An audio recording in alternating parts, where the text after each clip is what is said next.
this thing over here. Right.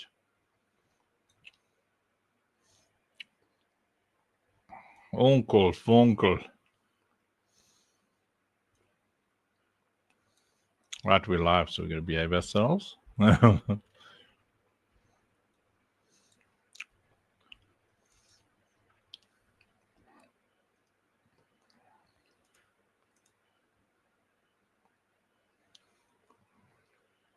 PGB. What's your new name, bro? You got a new name. Oh, there's Father Faithful. Good to see you, my brother.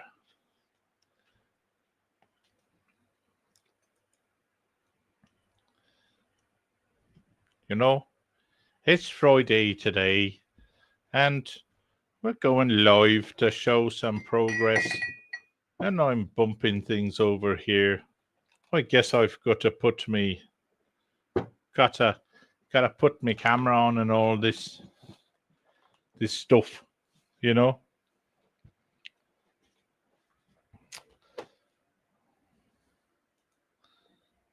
You try to phone me. I don't blame you. I'm a nice guy. Well, we're live. Don't fight with me too much.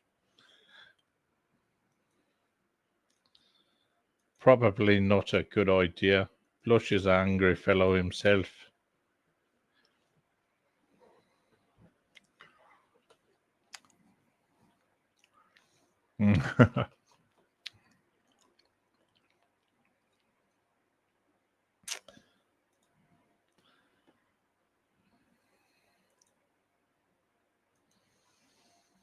I literally live under a bridge, and yes, I'm angry.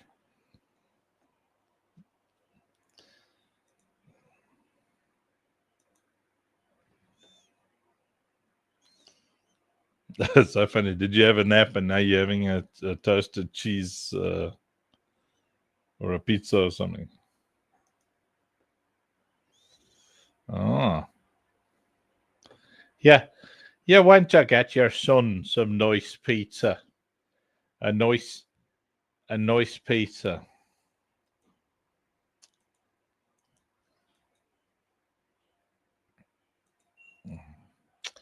Your dearly departed ma.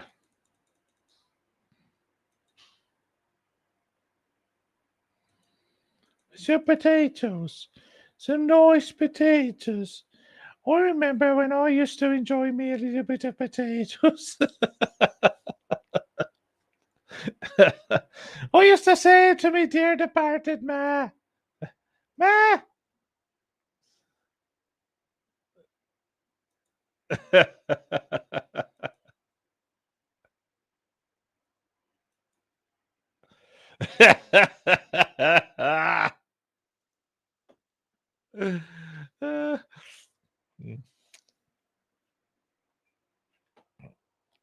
Yeah.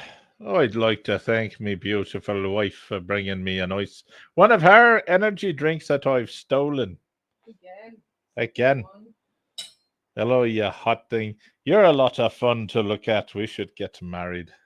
Give me a kiss first. Oh, I get a nice kiss. Oh, oh, nice energy drink. That'll put a bullet in a man's nostril. Yeah. All right. Yes.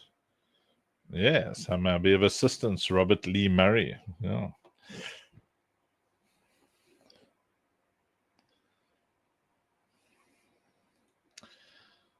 Oi, oh, what are we going to see at 9?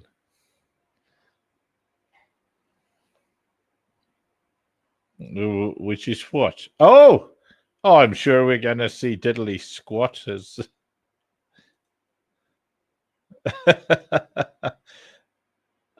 I'm pretty much convinced that Diddley Squat is all we're going to see. All right, so there we're seeing me, see me, see me, see me, see me. That's what the Discord fellas can see. So I've got everything live and everything's all over the place. Now we can open up this bad boy over here.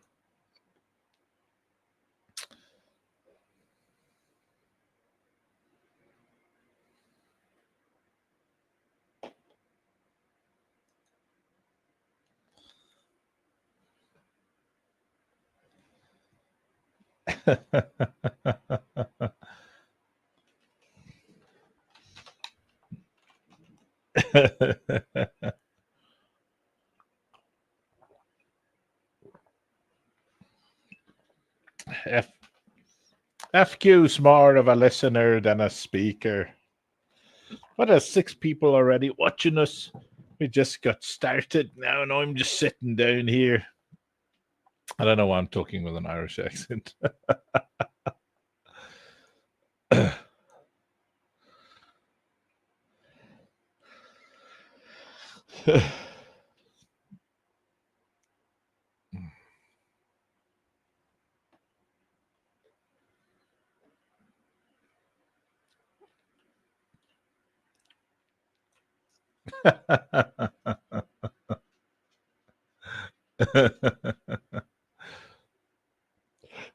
All right. I wanna add the menu. Let's have a look at this menu. This thing's been baked. Look how nice the resolution-y stuff is. Very pretty, very pretty. Okay, so now we're gonna do this. I've been baking and cooking and cooking and baking.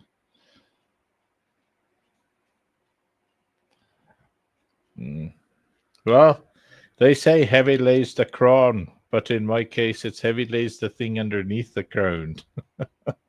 All right, so what am I doing here? Where's the things, bro? Where's the things? So category, all menu, yeah.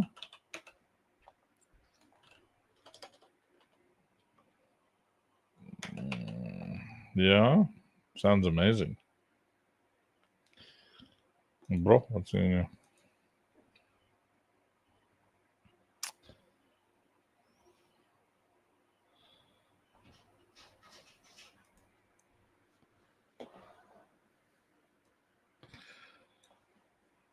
Robert, look at what I found for free. Look, look, look. Nice, eh? For free. It's already in my truth prairie. I'm not going to call it a library because everything I see there is real. People like, it's going to cost millions to build this game, not thousands, bro. What about it is going to cost millions? What? I don't have. Nobody needs to build anything. We just support all the builders on Fab and on Unreal Engine. We support them. Why you want to reinvent wheels? Because we want to make more money.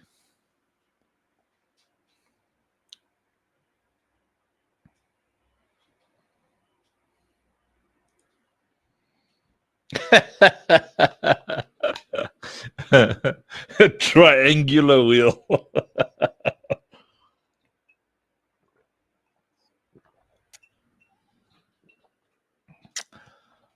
Mind you, have you guys seen how efficient a triangular wheel is on a set of blocks?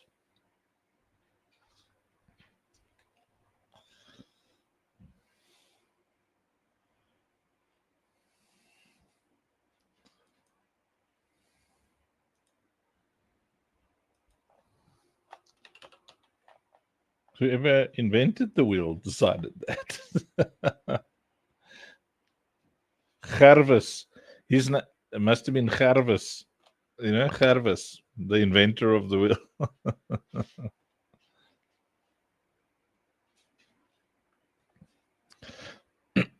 Now we'd have squares everywhere. Because have you seen it's like so they have these blocks.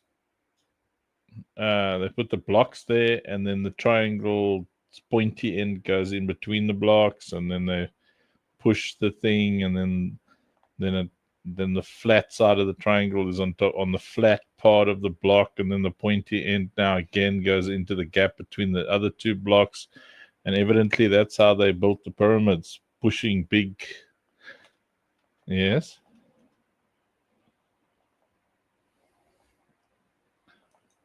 Um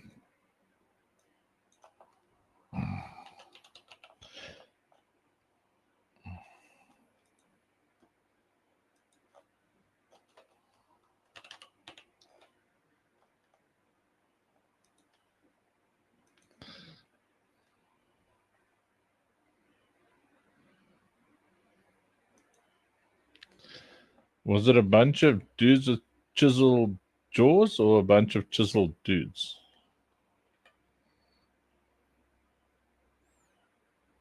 Hmm.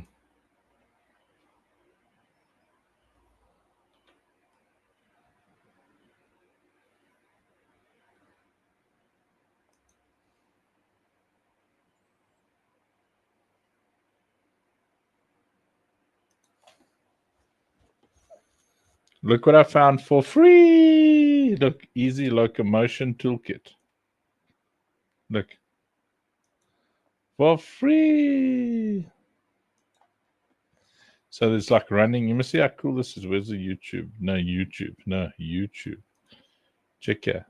Dude runs, he stops. Look. Look, everybody's running. Here's the guy. It's nice. Look at that. He turns around, he looks that way, sprints. Look at him. Yo, yo, yo, yo, yo, yo, yo, yo, yo.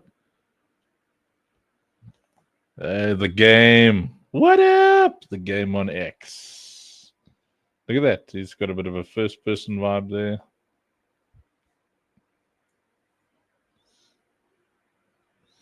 It's running around.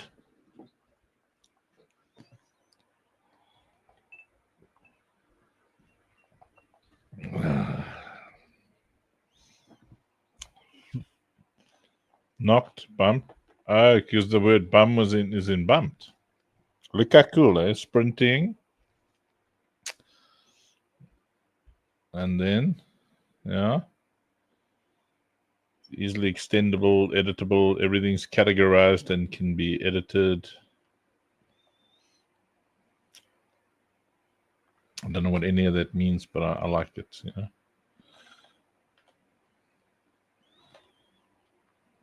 Gamey. Yeah. Yeah. Yo.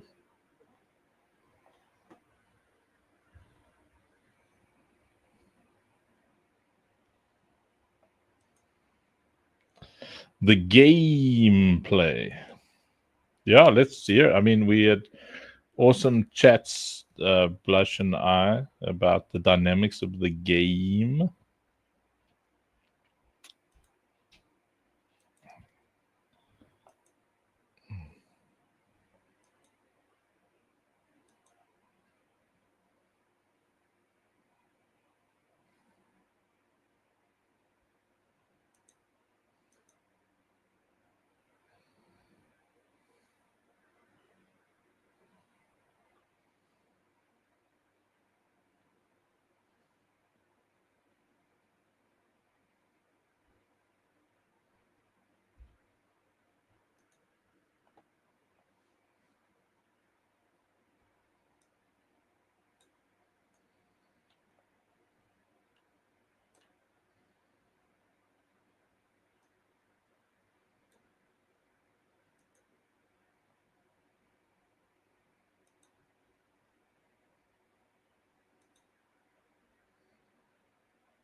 Well, I like the the only differentiator with 20 players is the amount of time it takes.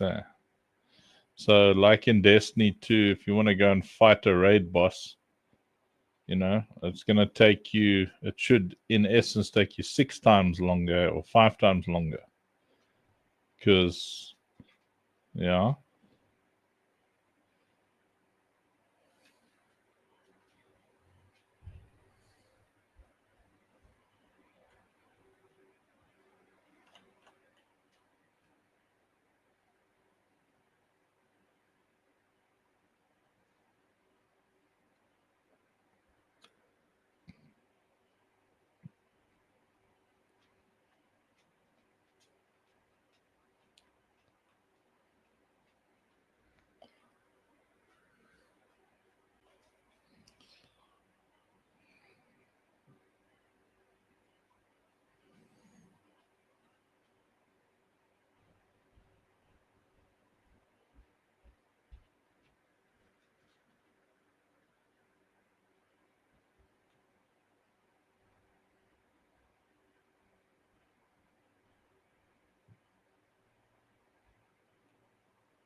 Yeah, yeah.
Yeah, there's some cool, it's a very cool map.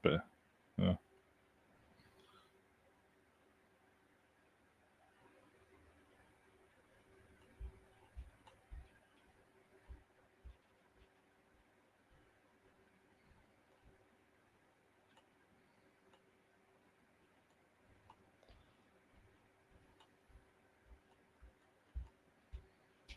Check, there's even a tunnel here. Check at this. It's cool, eh? We got to get like vehicles working lekker in this map.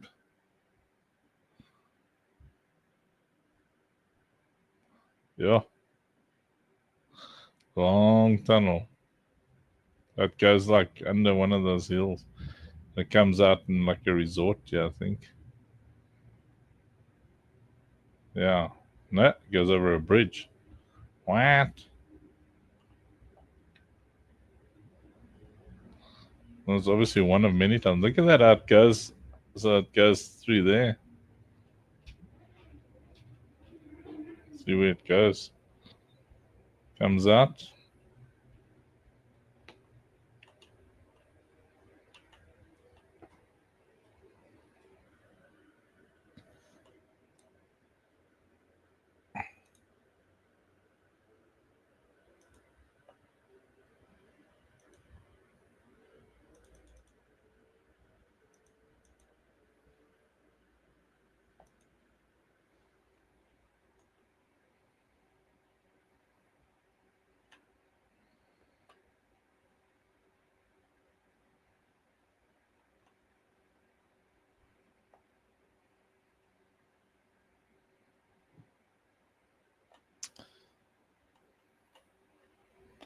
Yeah, it could be.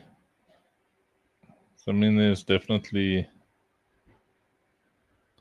scope for a lot of fun. See, this tunnel comes out by a little resort thing.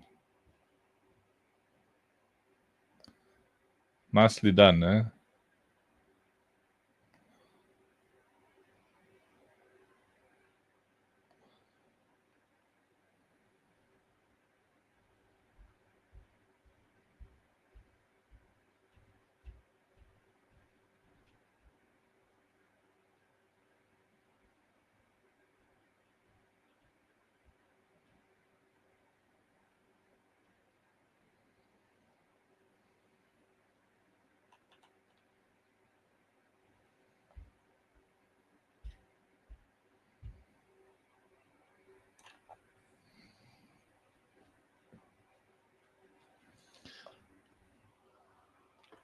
Potentially makes sense that could even be the airport, because the airport's got like a. So if you're kind of landing here, because lore wise, you're coming in from the big ship. And then, because check out, it's quite nice. Look, it's got like an inside here. I mean, this looks pretty dang social. We can put some cool things in here.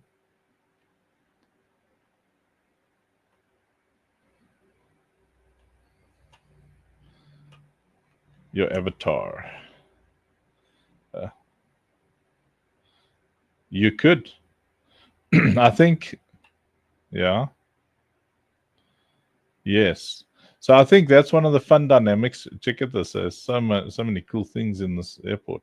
I think one of the cool things we can do is you can run around with your avatar if you want. However, if your avatar dies, back to the ship with you to the hospital.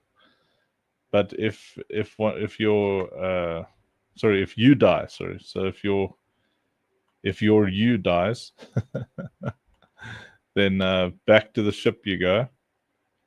But if your mech dies, the thing that you possess, then it just loads up the next mech. So you come down here with like 6 mechs or something. How many is a good amount of lives for an open world adventure experience?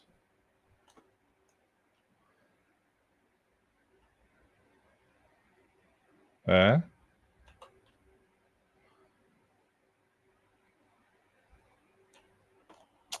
me show you. I found,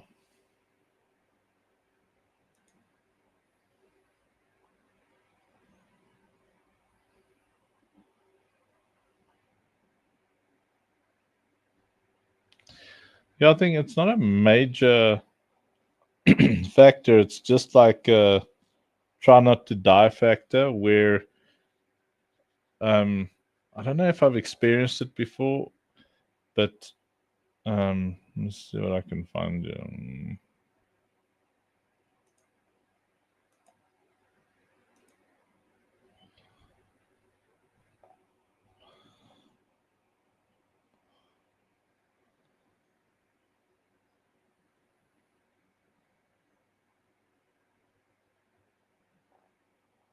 Yeah.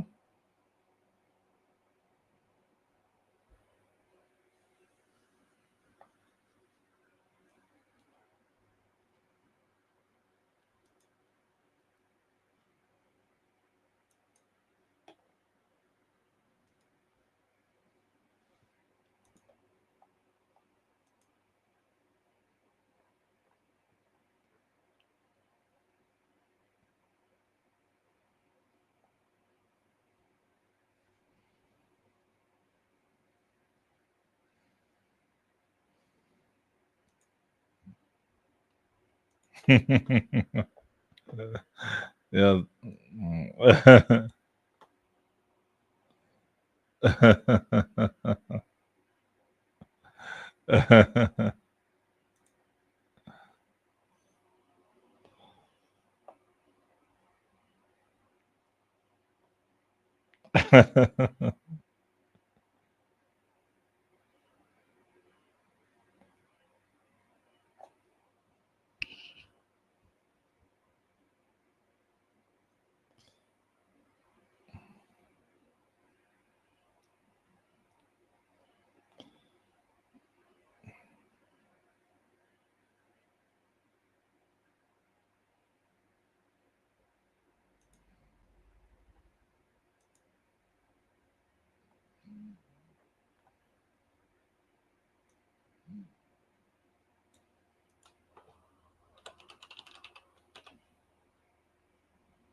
Yeah, that's a good idea.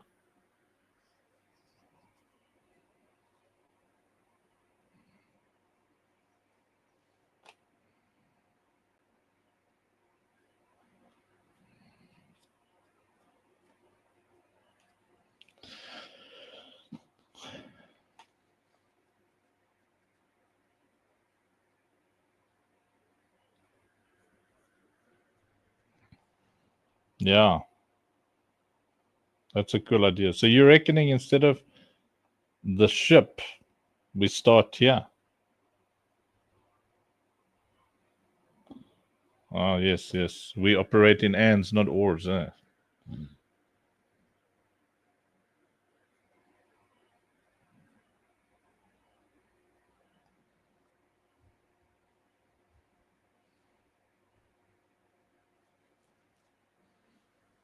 Mm.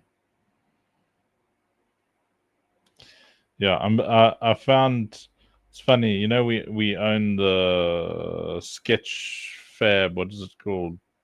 Something. Anyway, we own that pack, and then I saw the Mission to Minerva, which is one of the Sketchfab packs, has been made for Unreal Engine, and it was free this month. And it's got that drop ship thingy in it. I'm busy, and it's got some nice modern buildings. I'm busy installing it now. That's what you see. It's obviously downloading it.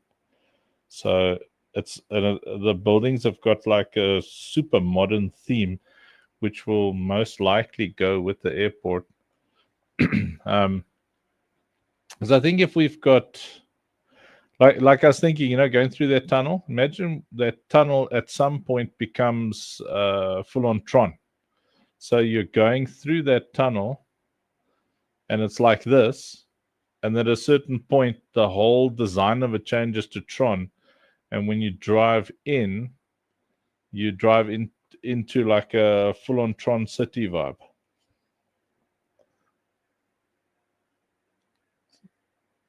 I don't know if you know what I mean.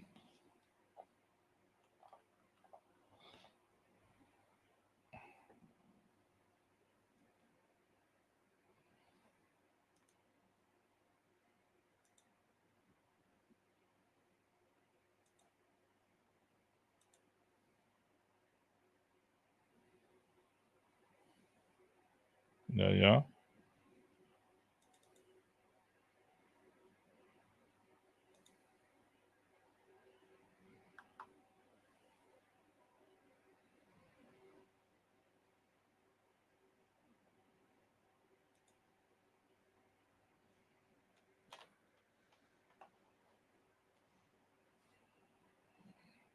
Yes. The tranny land.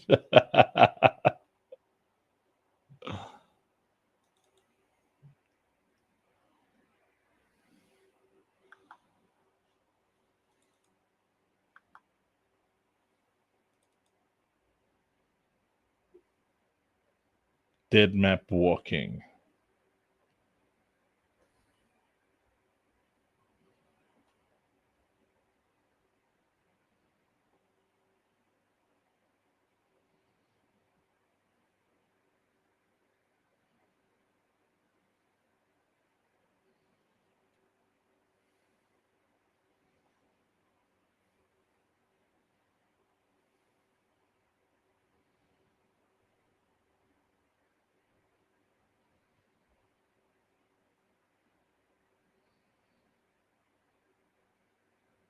Mm, that's roided up 10-year-olds.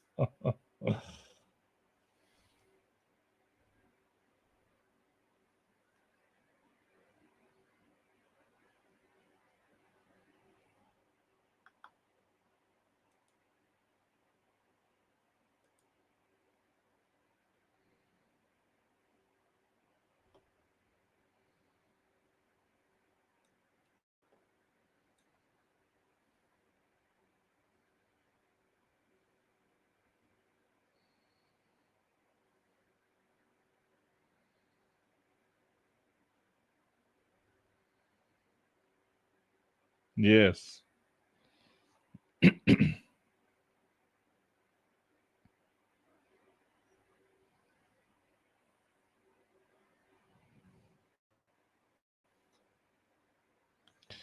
Yeah, I'm with you.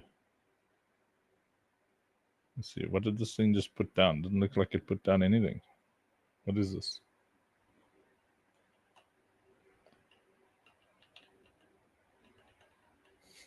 Like what? Preparing static meshes.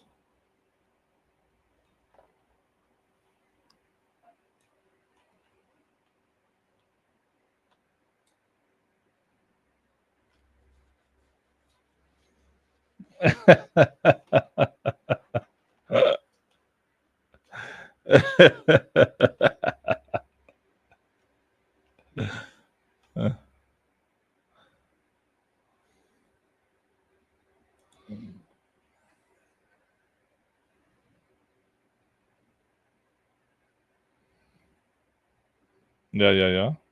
Very important.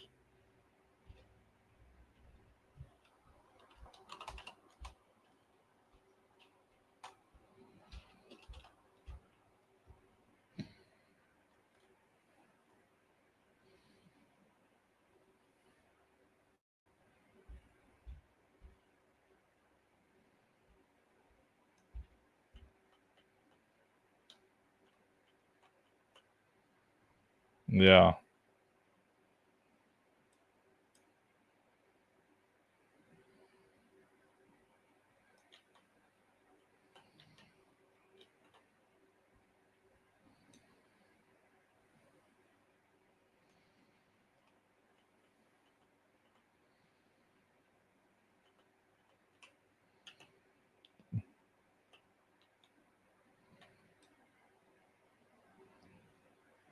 Are we referring to Destiny 2's ridiculousness?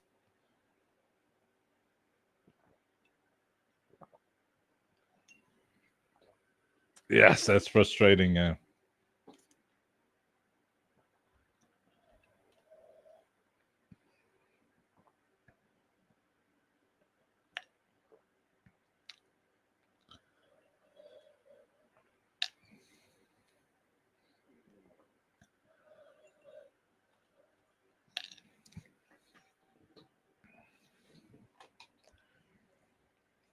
Mm.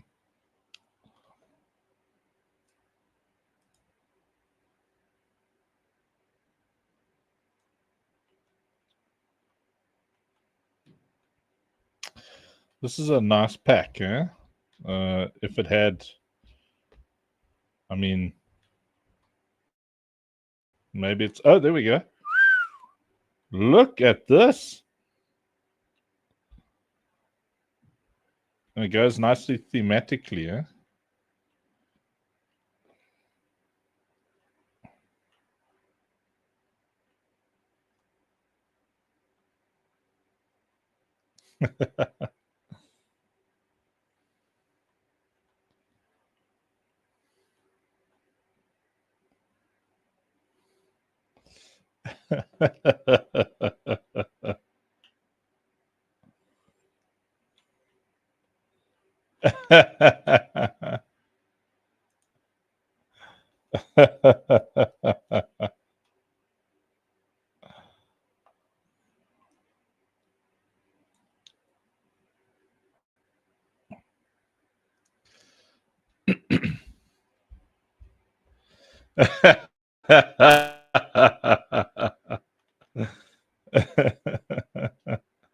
Uh, well, good evening or good afternoon or whatever it is, or early morning to our 10 viewers.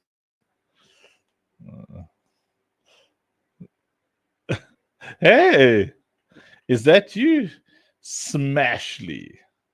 Hello. Look at this. We have a spaceshipy thingy. It's got a thing inside. Yeah, so I'm sure I've got a people carrier one. Look at that. You see, we've even got parking spots for our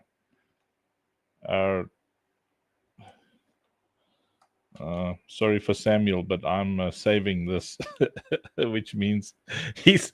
I mean, this is 4 gigs. This pack, but it's yeah,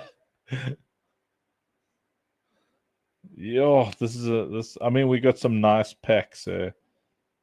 Um, I only bought one. I should have bought another 5 because then we would have had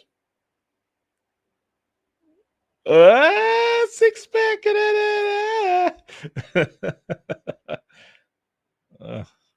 Yo, this is cool.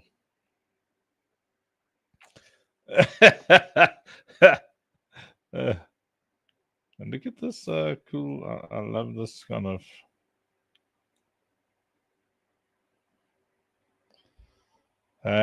What's what? It's like a thingy. Check here. Look. So yeah. I feel like the lore is going to justify how this place was a beautiful island. So we have to have dead people everywhere, I reckon. And we're dropping off like habs here, you know. That's why you have to run around with robots, because the air is poisoned. No? Yes? I don't know. Where are we going with this? I like it. Check it. See, it's got like, because look at this.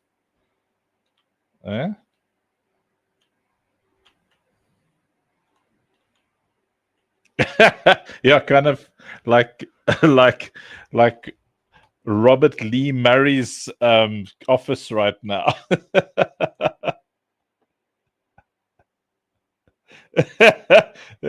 Terror form.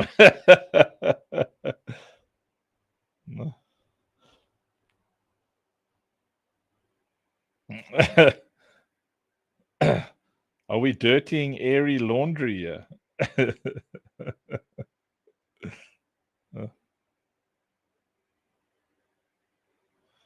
I haven't smoking.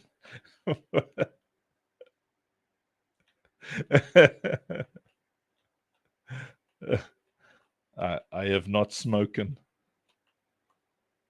Oh, look at this, how pretty this game is, man. Yeah.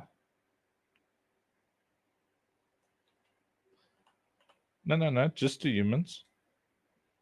So I don't know. We got to figure out how to justify things.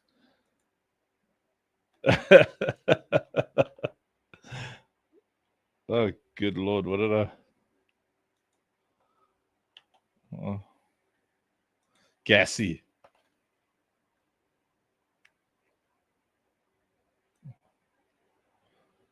Yeah, yeah.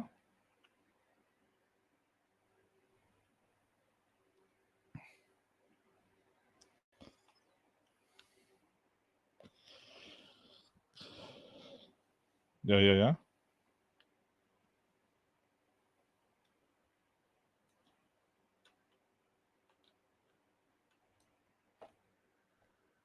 Mm.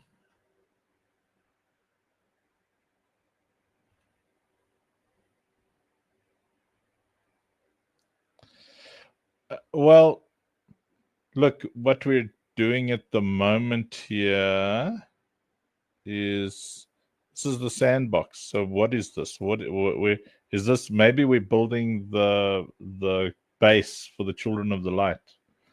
Children of Light. Maybe this is the headquarters. I don't know. Huh? Yeah, the start. Yeah.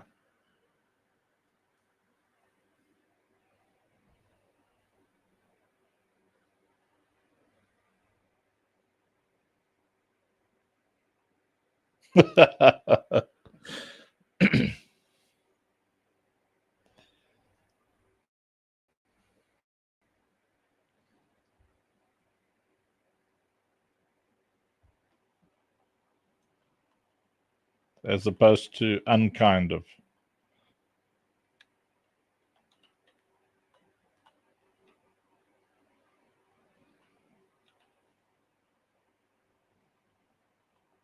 Oh yeah.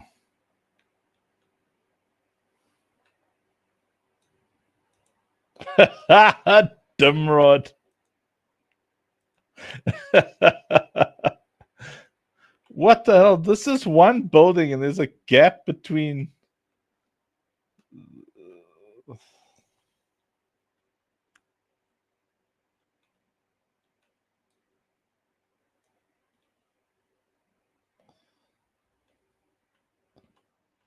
That's cool. Oh yeah, when you.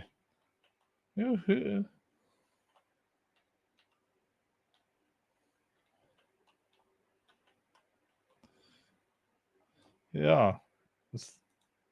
Hey, welcome. Your honor. Why do they say honor when it's spelled with a H? From now on, it shall be your honor.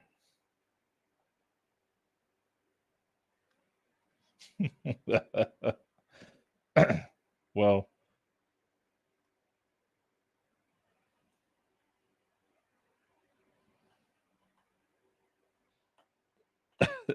yes. Yeah. That's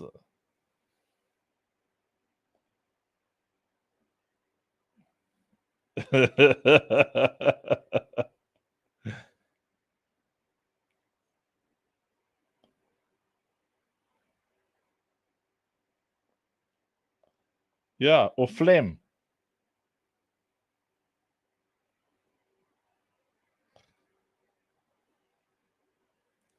I was not thinking story wise, so it's a good idea to think story wise. We're we're in the act where there's an island. Maybe we've maybe yeah.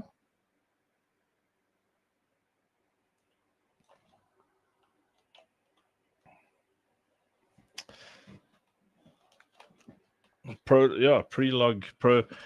blog. Yeah.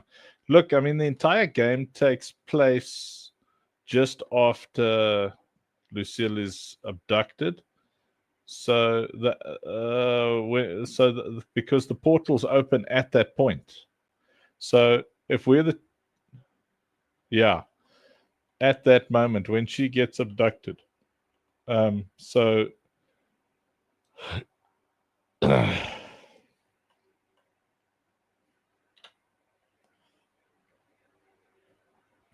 because the Children of the Light, um, so in our lore, I can't remember because they start as a result of all the portals that open all around the world.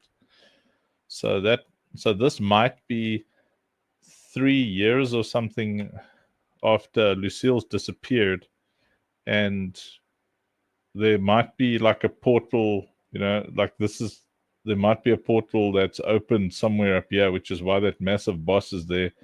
And it may well be, I'm not married to the idea, I'm just spitballing, may well be that that interdimensional jump ship, I don't know, I'm trying to think now how we justify that we're building like a kind of a so that the area gets polluted because of the interdimensional rifts and portals that open. So that ship is kind of us-ish in the future-ish, if that makes sense.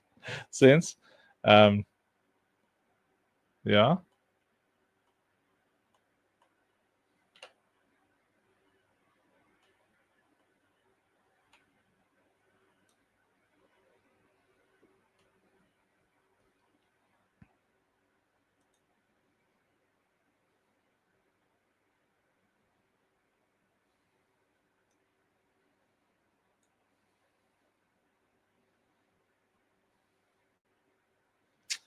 That's just one of the awesome tools,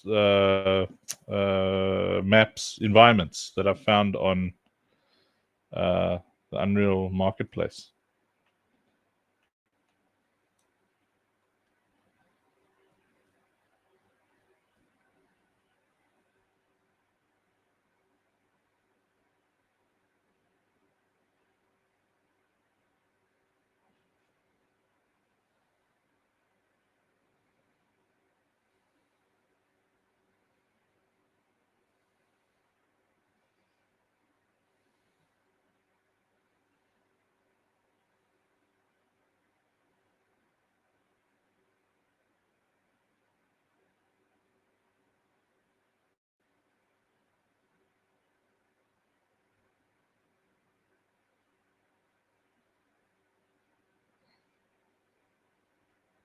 Yeah, it could be the first encounter. Yeah.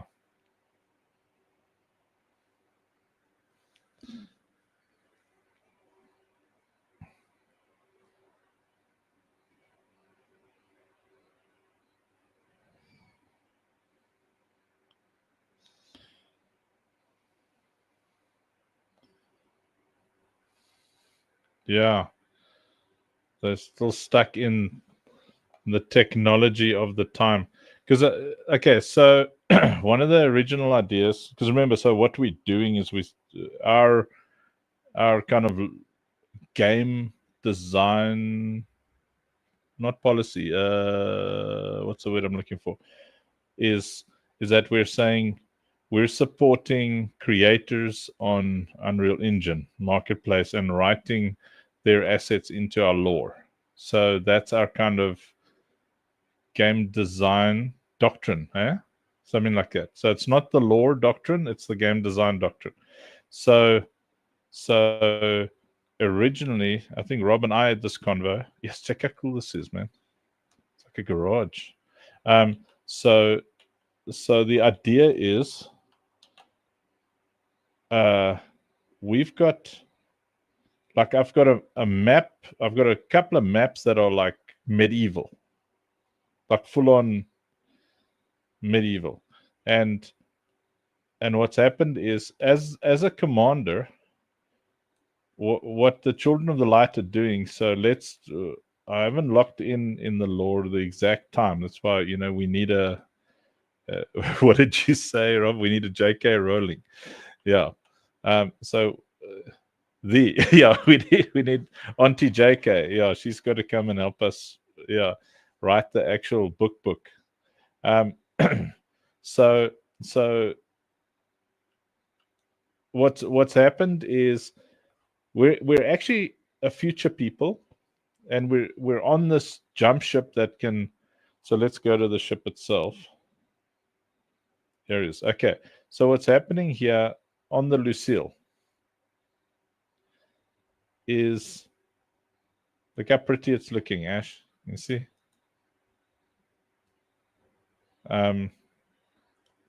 So you've got these portals that opened, which allow you to jump.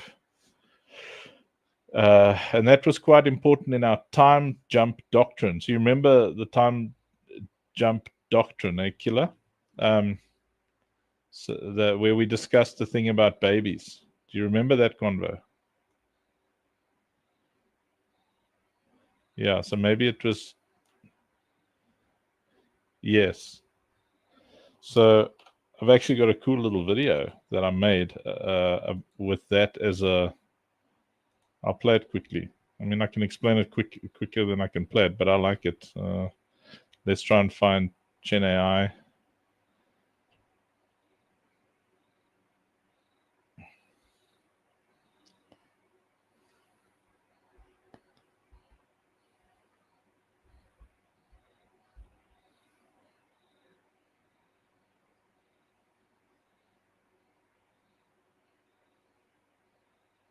Yes.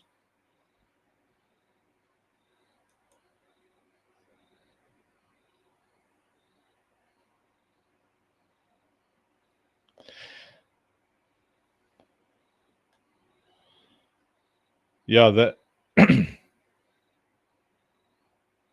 yeah, they haven't been established yet, because you are actually found in the past and brought forward. So in our world, you can't jump backwards. But you can jump forwards. So, and then after that, you jump sideways. So, okay, there's multiple dimensions. So, so you can jump sideways in time to other dimensions and realities, because that justifies people with collections. So if you've got the Killer Clowns collection, that's from a dimension where everything is these killer clowns, or if you owls, or you've Ashley's cats, the Catchleys. There's a dimension where there aren't humans. There's just these hybrid cats. So it just allows people to write entire lore for their own creative whatever. So you can write whatever, but then a portal opens and you get asked to come and help the children of the light in our time and space. I mean, I'll explain it all nicely. I'm going to just take the effort. I need to put all of these videos into one folder, I swear. Stand by. Hunting. It's worth showing because I'm so proud of it. Wait. There's Charlotte. What's she doing? Let's see. Welcome to the OSP Lucille, Commander. The Lucille is a cross-temporal interdimensional jump ship captured and repurposed by the Children of Light to deploy.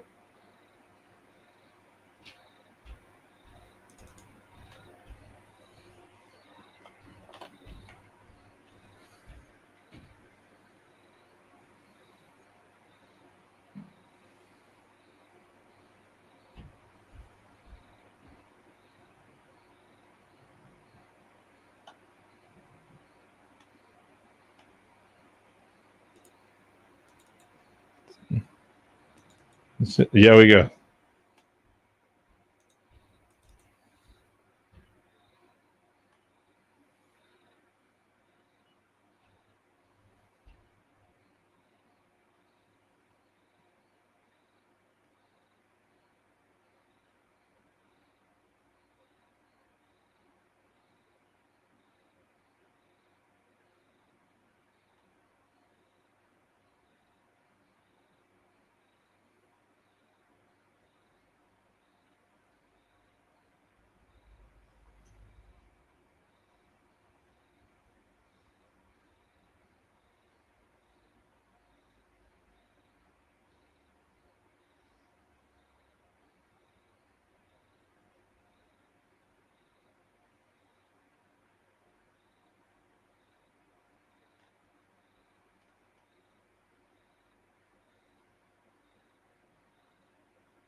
Okay, so I needed to watch it quickly just to remind myself of the 10 laws. Yes. I'm going to explain it to you now. Okay, so in the whole soul tie philosophy, which is our magic system is the soul tie system. The soul is locked to this body, right? In this time. Are you with me? So this body in this time has this soul locked to it. So this body travels backwards in time, the soul stays in this time. So you're picking that up? The soul stays now and it can go forward, but it can't go backwards because the past has already happened. But you can send the body backwards, which is why we're sending machines. You pick that up? Yep. Yeah. So, or we're transferring our consciousness to that machine, because that's what the children of the light figured out. Is it children of light or children of the light? Fatal? Cool. Yeah. So, yeah, children of the light. Yeah. So they figured out, because the guys in the future they take like thousands of years to figure it out, because they only find 1,000 years. They only find out 1,000 years later that nothing's working, because whoever they send back through that portal rocks up with a completely clean slate. The body arrives, but the brain has got no information whatsoever, because the soul itself stayed in the future.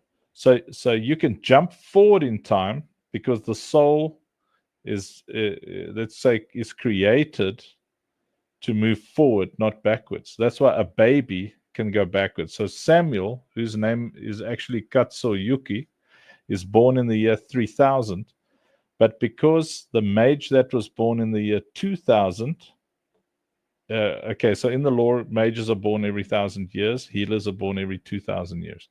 So the mage that was born in the year 2000, in the year 3000 is killing all the firstborn, all babies that are born because they're only born on the 31st of December, like at 12 o'clock. Come again? That's Nimrod. So Nimrod was born as David in the year 2000, and then he became one with the Nimrod AI, and then he became Nimrod. So that's it. He doesn't want another mage to take his place. So Samuel's parents send him back. His name's Katsoyuki there, and he gets sent back, and that's where he's raised by Crispus, the mage who was born in the year 0, basically, in the time when Jesus was born, same time. So his name's Crispus because he's Roman. So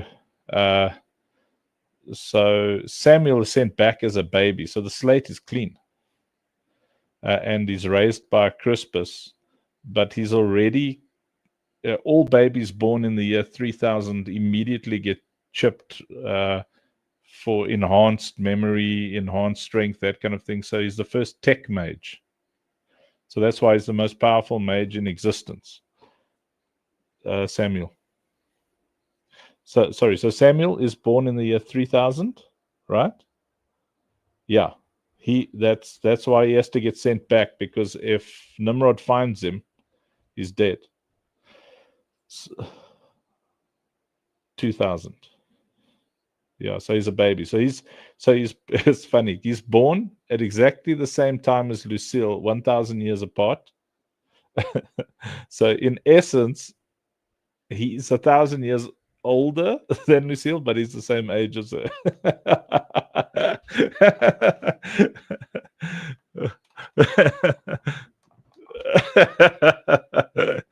Yeah, so it's like a fun thing for people to discuss that you can only go forward. So with that understanding, you as a hero, I'm not going to open the whole thingy, but I'll just show you on the environments. I'm going to show you when we're born. So we are born whenever this place is. Just going there quickly. Yeah. Because remember, we can jump forward, but we can't jump backwards.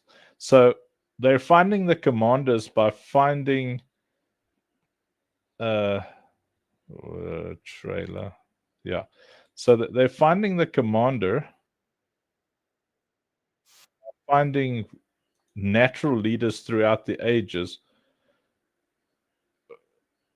Yeah, that's it. Yeah. So check this village. It's like very cool. It's built out nicely. So it gives us time to really establish the character and do some nice story building and character building, and really establish. Now you'll be able to choose when you were born. Well, there'll be options. So you can be born here. You can be born maybe even a little bit forward into the future. No,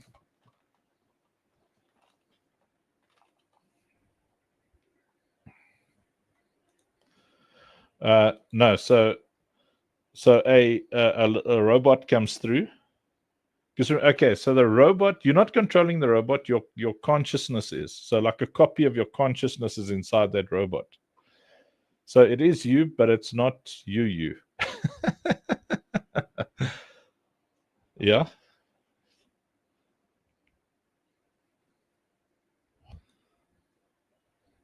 That's it. Yes. So they come to look for you because you're very special. Yeah. No, you're an adult. So that's it. So you're gonna fight a little bit here with a sword, and we're gonna establish you as this hero. And on the day that you die, which I like about what's that movie with old Star-Lord? Who's the Star-Lord actor? What's his name again? Anyway, Pratt. Yeah, thanks. So Chris Pratt, he acted in this very cool movie where the aliens are attacking Earth in the future, and then they jump forward to go and help their kids. Yes. Oh, I love that movie. That's it. Tomorrow War. So, that like what I liked about that is the future doesn't change because they only jump people who are going to die. So I love that idea. So I thought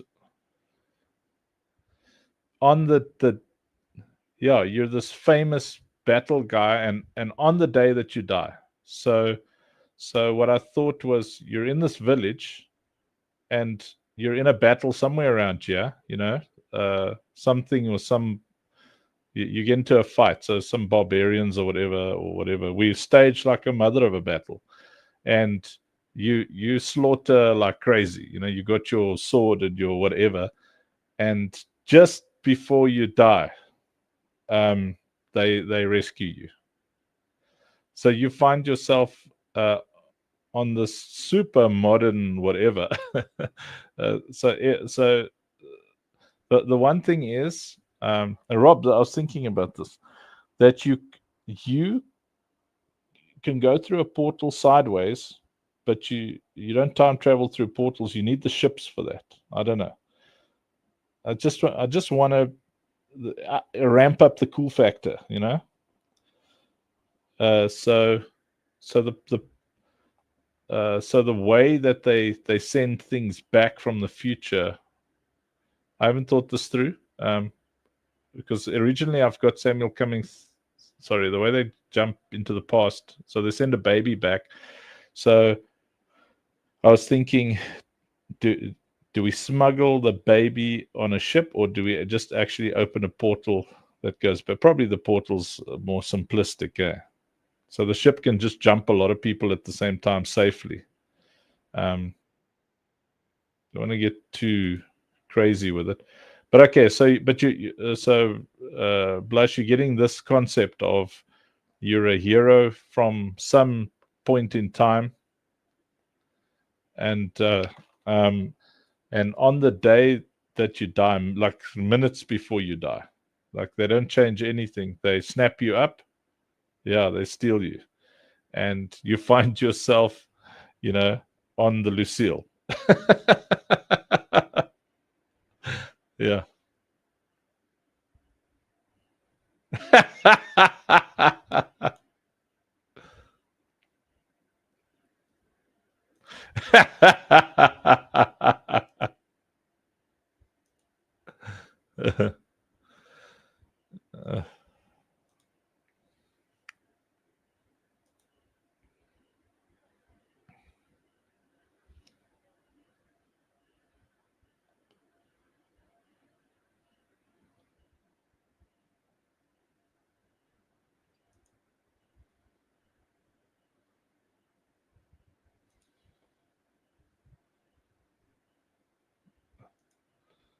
Yeah. So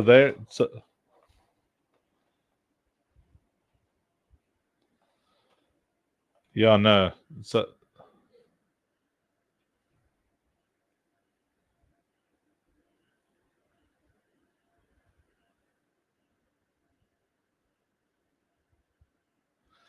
that's a good, yeah.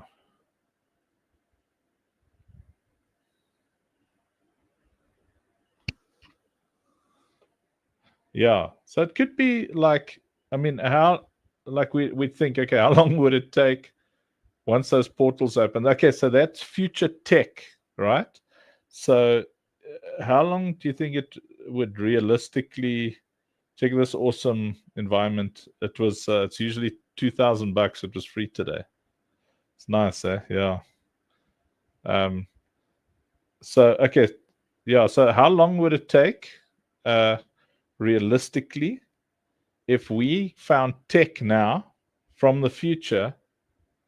Because we capture a couple of robots that come through. You reckon that we'd build out a freaking interdimensional jump ship?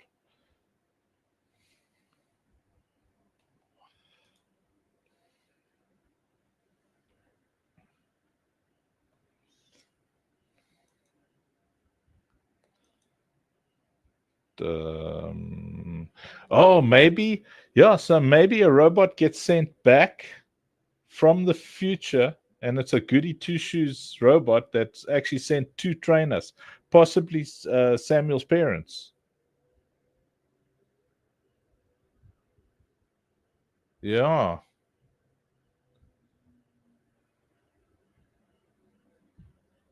Yeah. Yeah.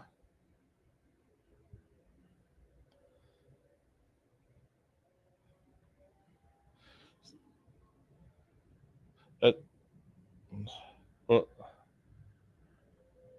I like the idea that, okay, so let's jump to the future. We're in the year 3000. Nimrod is one with AI, but okay, so in the lore as well, all AI is actually benevolent, right? It's actually good, all AI. The reason that AI is corrupt is because David's consciousness is tied in with it. So it's justified, its actions, because of David's desire to bring order to the universe, right? Because we want a complexity in our bad guy. We don't just want him to be a Bond villain.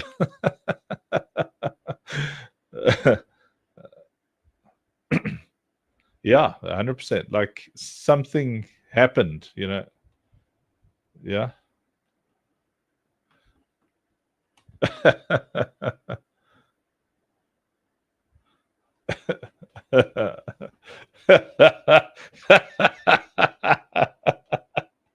Fat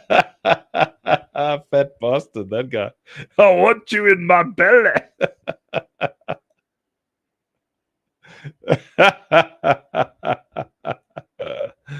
Yeah. So, but yeah. So the kind of history behind David. So let's take the journey to the year 3000, because then we can talk about the benevolent AI.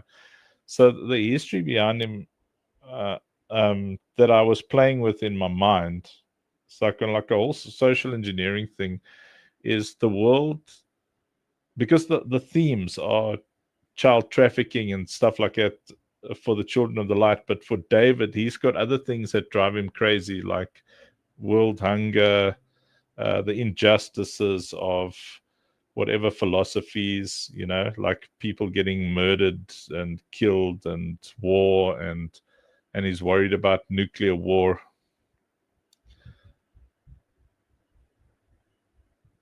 Yeah.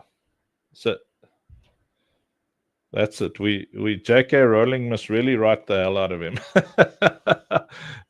because we want a debate to ensue about, is he really that evil? Because what's happening is, in the future, in his time, and this is part of his attempt to save humanity, is humanity has become so. I actually made a comic about it. Let me see. Did I put it someplace where I can find it? That's the question. They've, yeah. Please, Andrew, don't be. No, I can find it very easily if it's not in here. Because, yeah, Katsuyuki, did I do the comic?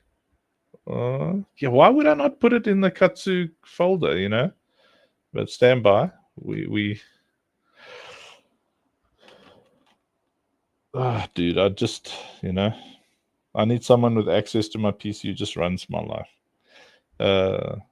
What am I doing here? X. Yeah, hashtag soon. That AI is going to save my life.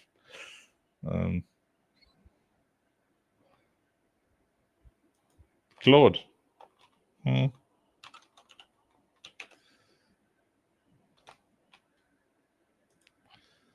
Oh.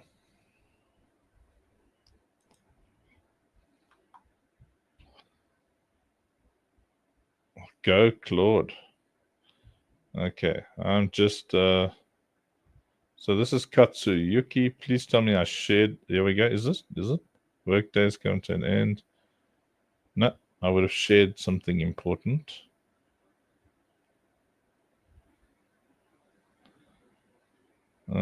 Stand by, everybody. So it's going to happen. Yes.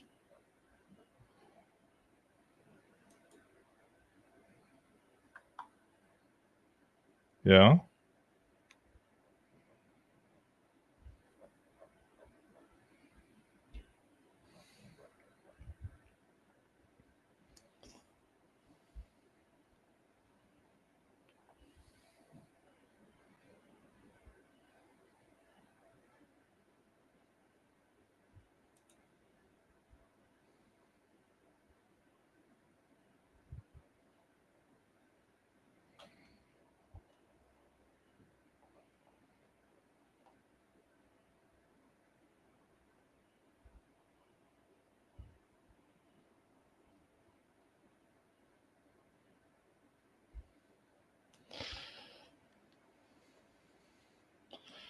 Everything that is inside that portal. Yeah.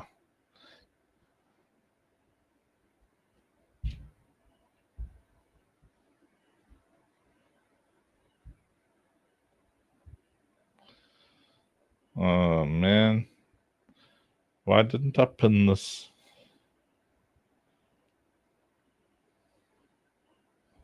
Yeah. Yeah. So the portal, so you have to go through the spiritual realm to get here. So it's a mixture of the cyborgs from the future, the robots they're sending, and then also the demonic entities that exist in the space between. It's like deep, Deep. What in the... Did I not share it? Did I not... What the what, man? Major, Lieutenant, First Class, oof. Let's see.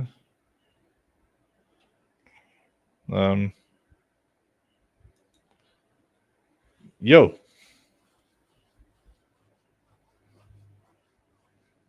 Everything I own's in that box to the left. Come on, bro. What the... Okay. Is it... Where's the stuff that I shared? Replies, media. Huh?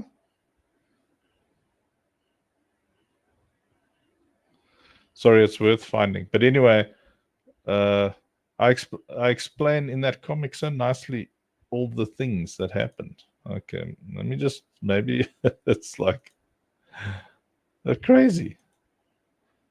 Have you ever seen such terrible organization in your life? I mean, type the word comic. It's so bad. Check out, I made a bunny comic. What? Yeah, this is an example. See, once upon a time in a parallel Earth timeline. So you can do this with your own collection. There were rabbits who were granted sentience in a laboratory and cybernetically enhanced for military use. These rabbits, however, rebelled against their creators and became the altruistic new rulers of Earth, striving to create a better world. So that's an alternative reality. See, one day they stumbled upon a world plagued by child abuse and were filled with a righteous anger to fight against this wickedness. Obviously, ChatGPT wrote the script. Thus, these rabbit heroes traveled across dimensions to join Operation Safe Place, determined to protect young girls from harm.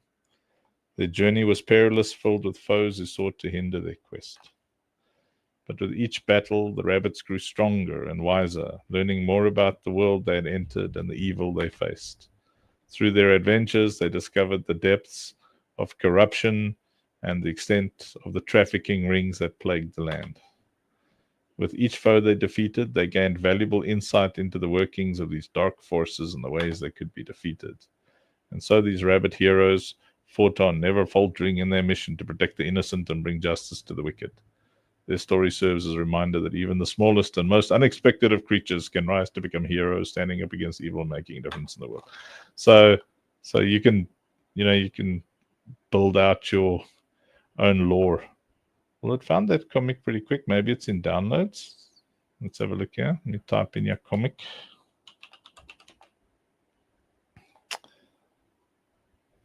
No.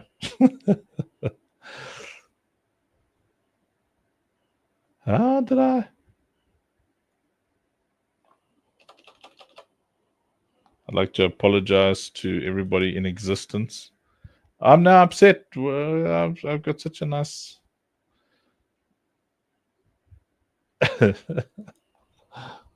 Katsu. I can't believe it. Anyway, okay, let me just explain it while I sit here and be angry about it. Yes, it's disappointing when you make boo-boo.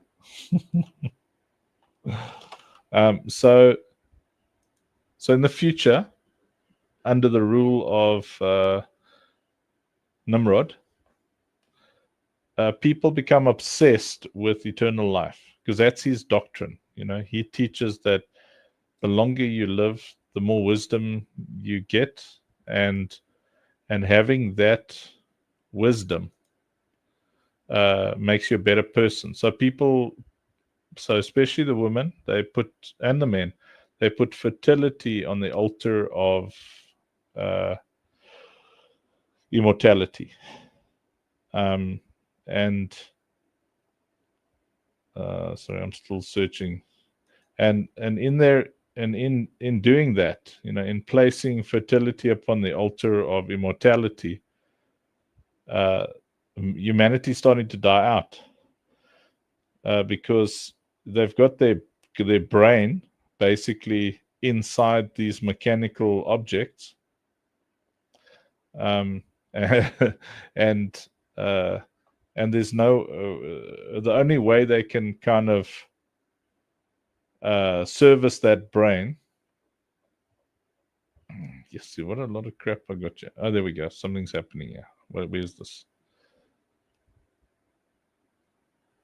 Okay, where's the writing that goes with this? Oh,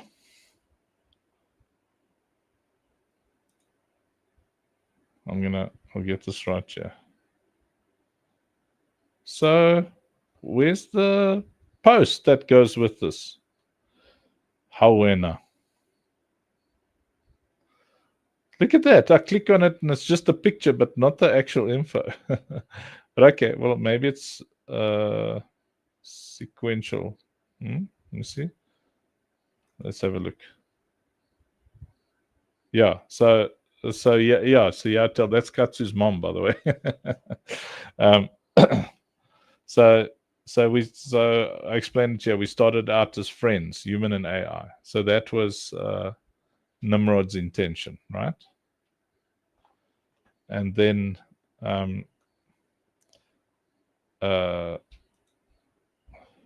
the next one. We did everything together. So obviously, like Optimus, old Elon's robots. So we're working together nicely, and it's in that age, that time, that Nimrod, he was still David in that time, and doing everything together with the robots and stuff, and then the splicers arrived and everything changed. So Nimrod kind of picked up the philosophy of the splicers, where you can live for longer and do more.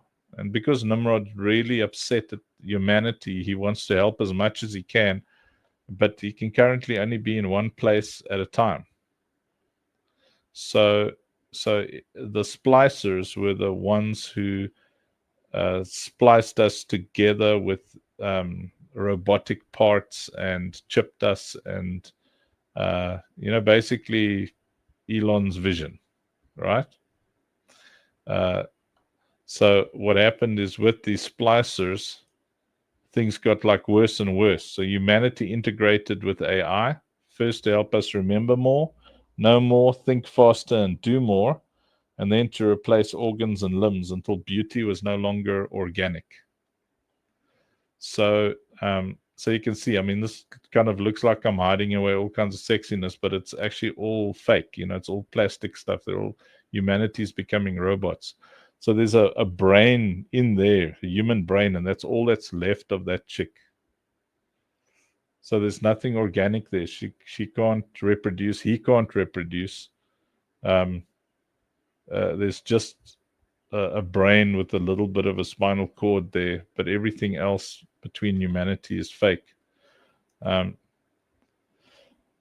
And then mechanical imperfection became revered above organic perfection, and the sacrifice for immortality was infertility. So, because, mankind's obsession with the perfect body and stuff, that kind of, then it just becomes weird and perverted. And then this is Katsu's dad. So we needed a return to innocence, but the spliced had become more machine than soul. So you've got the splicers and you've got the spliced. So it's basically the drug dealers and the addicts, And in this case, these are very, very powerful beings, and they're a lot more machine than man. So there's still like a little human brain in there, but it's more machine than anything else. And you don't know if that's a man or a woman in there, because they can just do anything they want. Are you still with me there, Mighty Leonard? That's nice.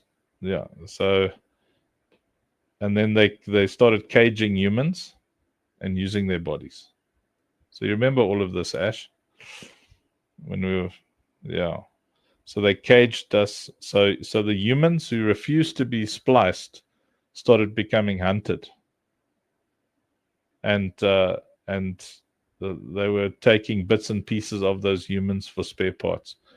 So in normal kind of AI tropes and stuff, they like to paint like Terminator. They like to say, well, the AI is evil. In our story, the AI is actually benevolent. It's the human factor that corrupts everything in the future, because that's just so no matter what Nimrod thinks is good is evil. Anyway, right? And then Katsu's mom says, how could we raise our son in a world like this?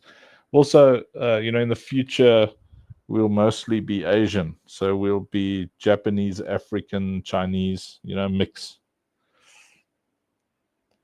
The proliferation of racial genetics, 1,000 years from now, like, European, we're having like, what's the current per baby for Europeans? It's like, I don't know. There's some terrible thing. It's in decline. So birth rates. Yeah. So birth rates are in massive decline, European countries. So we'll be like a Japanese African mix, with some European traits in the future. Come again? Absolutely. The Arabs. Yes, the lesbian. We're all going to be lesbians from Lebanon. So this is now. This is baby Katsu, and you can see he's already chipped and everything, and he's supposed to be a few months old there, but he looks like he's one. But anyway, so what happens is there's a lot of benevolent AI that Nimrod continuously tries to wipe out, and what it does is the Nimrod figured out how to open portals, and started sending people back to try and go and fetch. Well, there's two reasons that those portals open. Number one, he knows that the healer has been born, but Crispus has done such a good job of hiding Lucille that they don't even know where she is in the future. They know where she might be, and that was at the wedding. Someone let something slip that could be picked up in the future at their 18th wedding. So that's when they open the portals. And when that first set of portals is opened, the benevolent AI immediately, on the birth of Samuel, opens a portal right in front of Crispus. And that's when his parents say, we'll always love you. The portal opened. We knew how to let our boy go. So Crispus gets Katsu, right? And Katsu raises Crispus. Katsu raises Crispus. Crispus raises Katsu.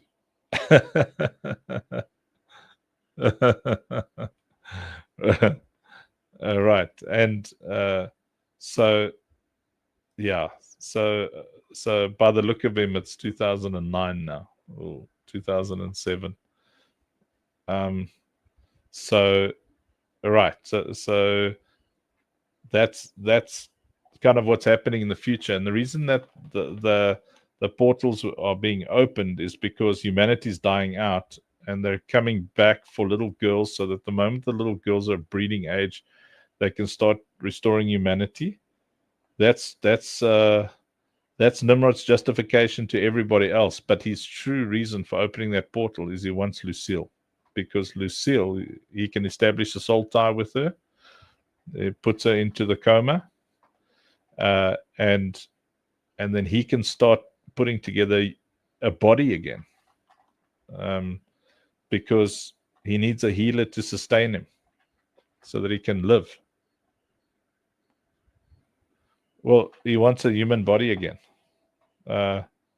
Yeah. So the only way he can have a human body is if he's got a soul tied to a healer. So with all of that, that's why Killer says that some of these questions have long answers. But I love the answers. I love lore. So this over here, and that's where I'm thinking. I don't know, Rob, are you still around? Oh yeah, skip the cutscene. Okay, so this ship over here, I'm thinking that maybe we write in the possibility that when Katsu got sent back and he gets renamed, obviously, to Samuel in that time, so that they can't find him in the future. But possibly, what if a robot got sent back with schematics, and Crispus is the one who starts the Children of the Light with the plans and stuff from that robot. So this thing is actually built. I mean, how long would it take to build this thing in secret?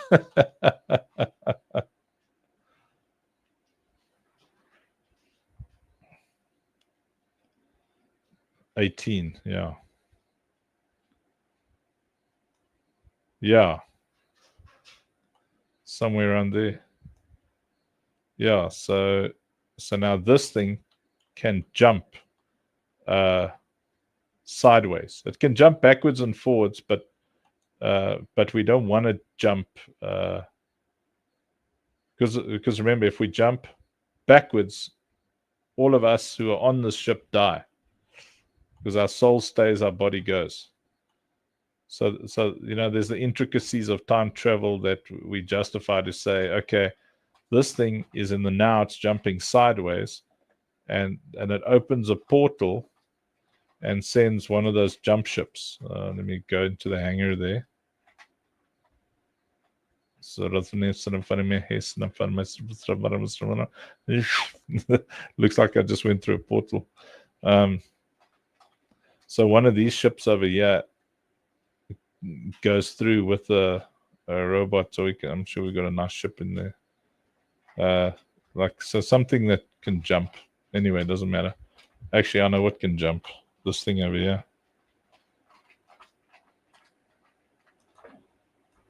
Whee! Oh, let this thing just load up. That little jump ship down there. Maybe that jumps through the portal and goes to fetch you. Brings you back to the Lucille. So each time it's a robot that comes to fetch you from the past, from your village. And so that's what the commanders are. They're people from time before, whenever now is. Does that make sense? So they can't fetch anybody from...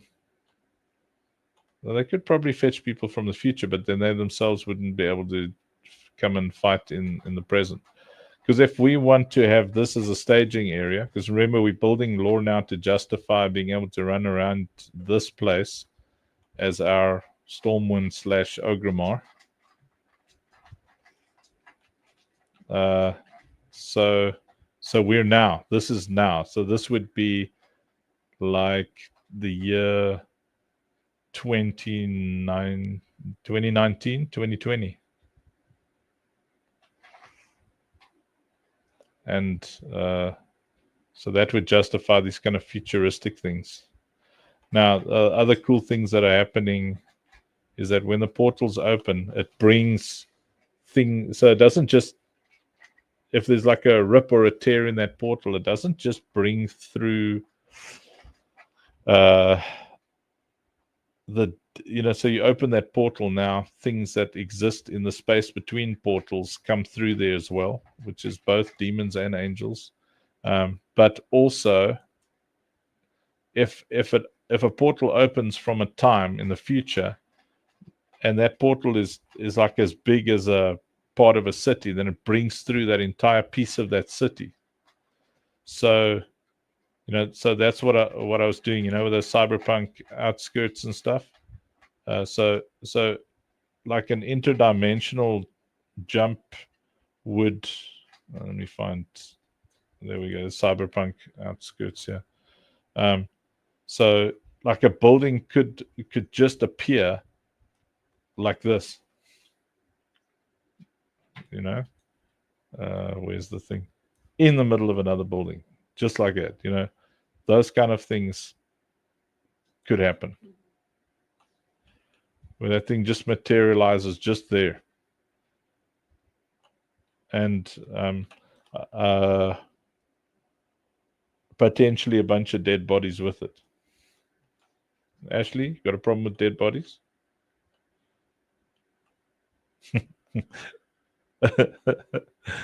She's like, as long as it's the right ones. Yeah, so I don't know who's in this chat with us.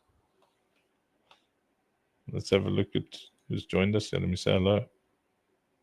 Oh, I heard Tamsin. So did he just come in and leave? Nice. Joey. Yeah, like, hi, bye, which is cool. It's nice that he popped in. But so you get the concept. Like, so if a rift opens, that's why we want to close these rifts and control the area around the rift, because it spreads.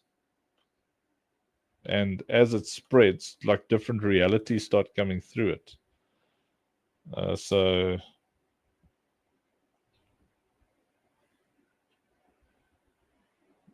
hey, Opinion. Opinion's a legend. Holographic pack. Yeah, check. So like different realities.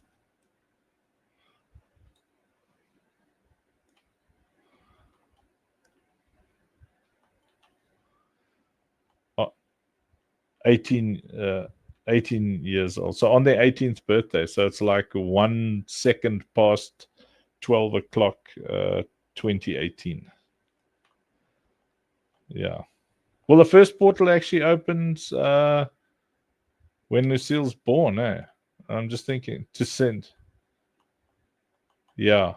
Yeah, we got to figure that out as well, because if Katsu gets sent through in the year 2000, that's a portal that opened already. So we got to justify that, because we don't want baddies coming through until, or do we? Do we want a world with portals opening all over the place while Lucille's growing up?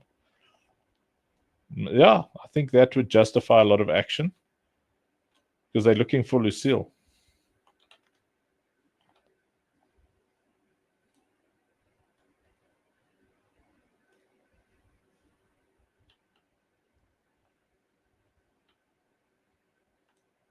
Yeah.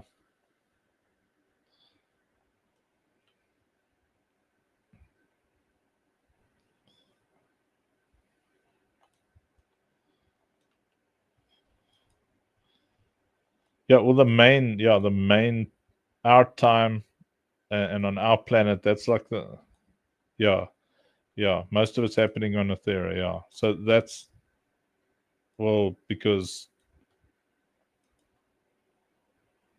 yeah, they go to other places, but Ethera is the dimension where Lucille is. So, yes, that's actually quite cool if we got a portal and you got like buildings floating all over the place. But you can see right up its skirt.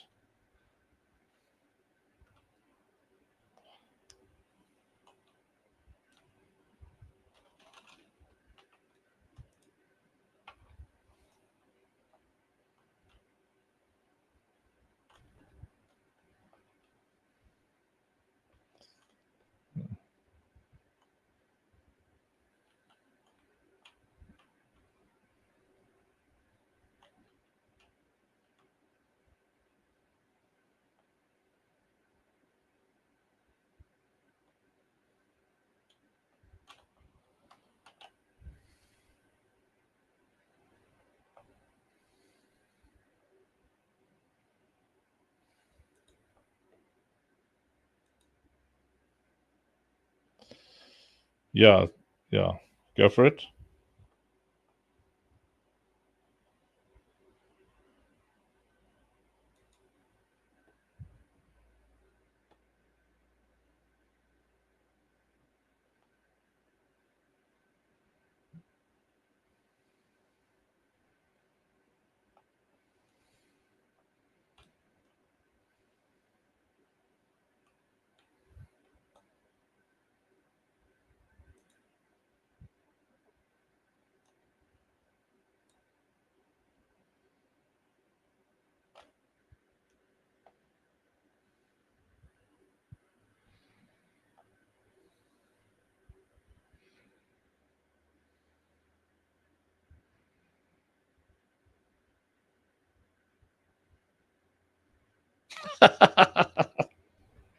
Dimrod.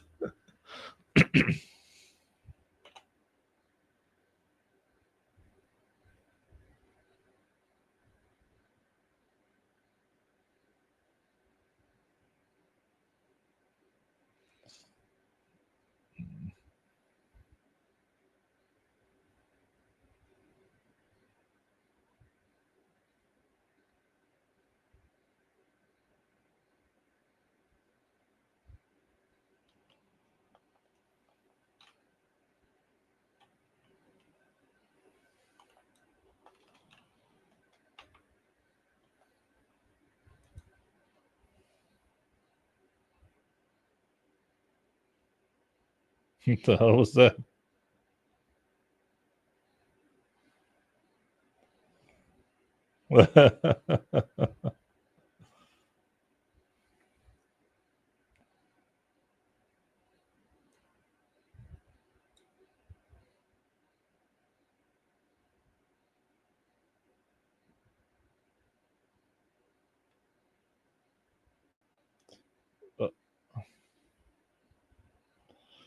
Uh, 1,000 years ago from 2000. So in the year 1000.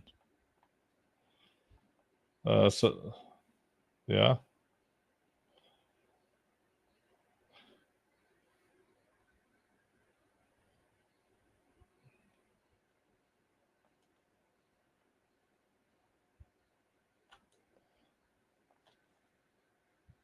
yeah, yes.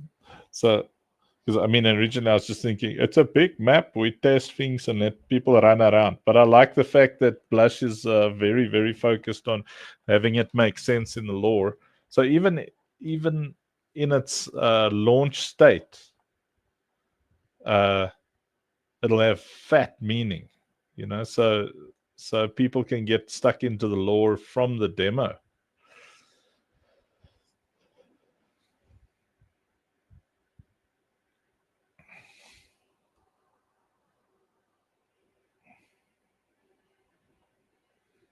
Yeah.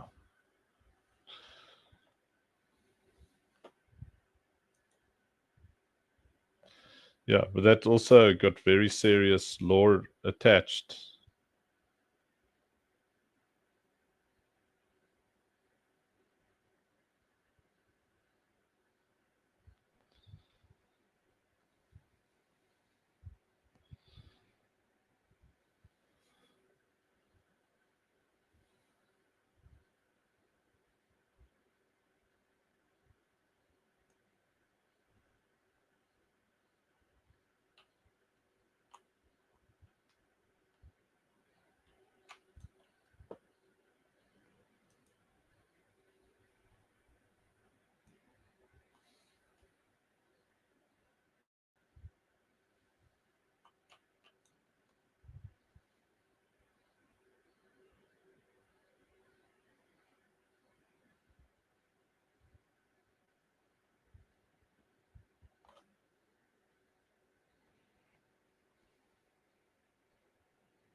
The I Am Legend.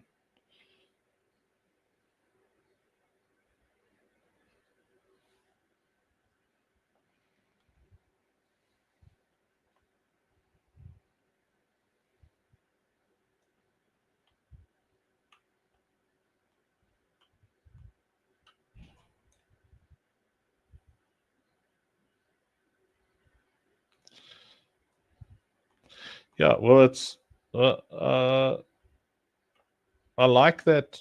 Because I like the way you're thinking, because we're starting to like really resonate on that point. Not starting to, but in the fact that we're building our lore around the assets that are available, because that saves us literally millions of dollars, you know, and it gives the player production value that is potentially unrivaled. So because the whole lore doctrine. So no, not the lore doctrine, the game doctrine. No, the game development doctrine says let's use the assets in the Fab and Unreal Marketplace, and let's write that in. So I mean, yes, we've got nice places. I'll just show. Blush, I think you've seen this place. I used some of these assets. Yeah.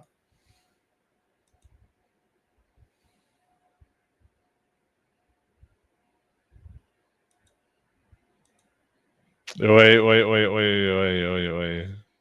Bruh.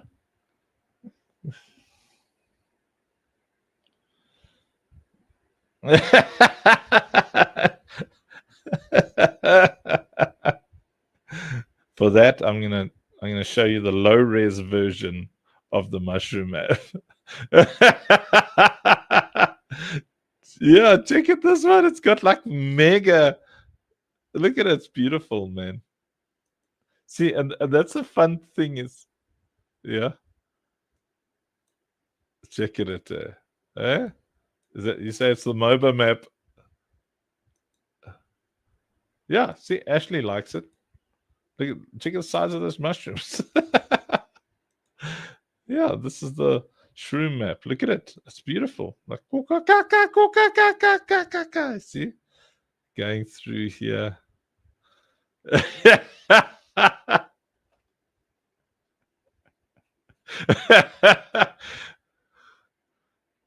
It wasn't supposed to be a monkey, it was supposed to be some jungle animal. You know, like they always have those sounds. It's like some kind of but see, this is like the interdimensional thing, because people are going to build out like fantastical worlds of their own, and then strange things are going to come through the portal to help us from strange places.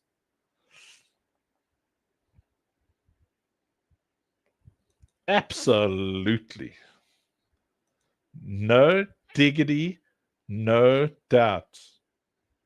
I like the way you work. Check this. I found this junkyard. I love it. Check this thing.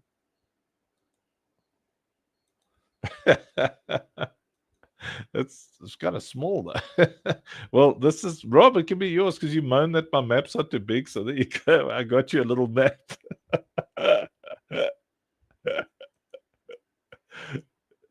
there you go. Check how small it is. Like, oh, this is nice. Fulfilling those because that's a problem that I have. Yes, like anyway. It actually looks more like where I live. Also found this today for free. Check it out. Nice cyberpunky. Look at this. Beautiful. Let's go to the YouTube. What? What? Cyberpunk version. What was it called? Version 2. What is this? I clicked YouTube. This is volume 1. Okay, so that's why it was free. Okay, so where's volume 1? Is this it? Yeah. Callisto Protocol. That's volume 2. Cyberpunk Acura. Anyway, that's very strange. Videos. Where's V1? I want to see what we got here. City Punk. Yeah, this guy's been building since Unreal Engine 4. There we go. So this is the one we got. Yeah. Okay. Let's see. It's got some nice assets, yeah. Very nice, eh? Indoor things. Hey, killer, you see this?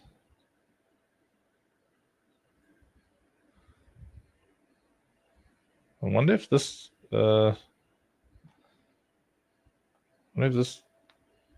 comes like a blueprint, or if it's like bits and bobs again. Yes, this is amazing, actually. So we put this on the end of a tunnel. You run in, you've got to go and kill a boss or whatever inside. Yo, so nice. Any visit?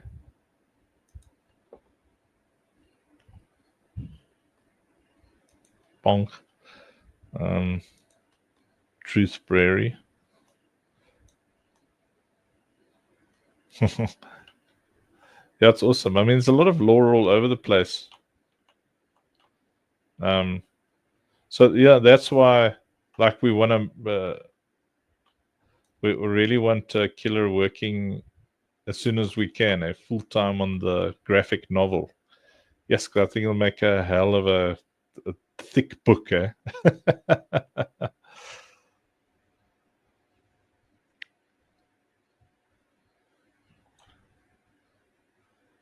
Yeah, no, we won't do that with Kickstarter. That's I mean, I imagine you having a team for that, actually, because also I'm thinking that you're actually, that thing is going to be shucks, man. If you want to make movies and stuff, you have a storyboard. So kind of like a 300, you know. So it's a graphic novel with the idea of it becoming a movie, you know. So because I'm so excited. Like, I've written this whole thing with the idea of it becoming a TV series, movies, you know. Because that's why you want things happening like in space, or, you know, in that space between, that kind of thing. Control save. Yo, this is a nice kit, this, eh? Gives it a bit of a ash sticker.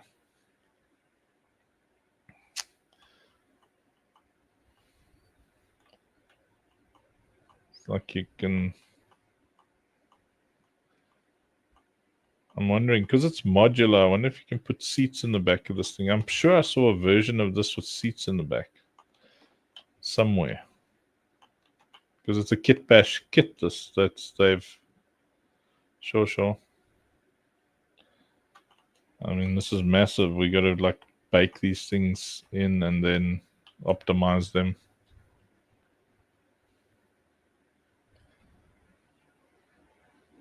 And then let you fly things around here.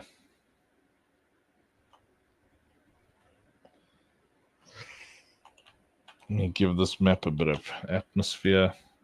I don't think Samuel's going to want this thing pushed. It's going to be massive. Do I have Chaos Skies in this pack already? Yes, I do. Let's deactivate the blueprint. Materials. Instances. Wrong. Main materials. Here it is.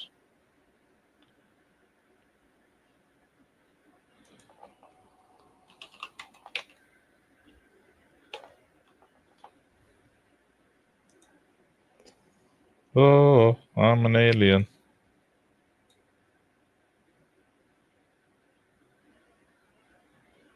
I'm a Jamaican in New York.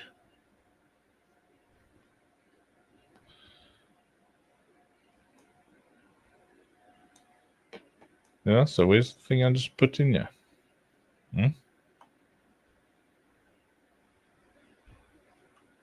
The Department of Kwakwa. Are you going to Kwakwa?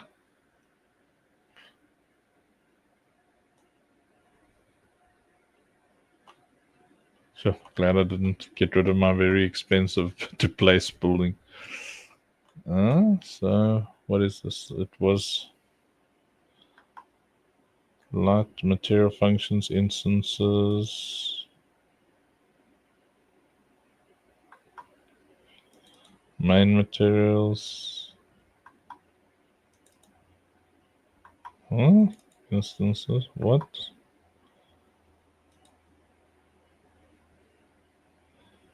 What? Something's missing here.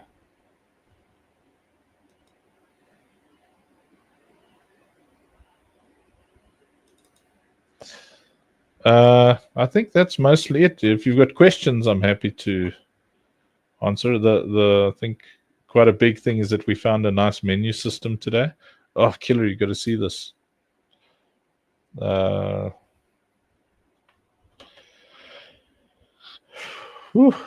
ASAP. I know I've said it 2 weekends in a row, but really, really hoping for next weekend. I can show you some nice progress on the one map as well. Also, we have a thing. Check here. Yeah, I'll show you now. Check here. So this works. We're just going to get it into the game.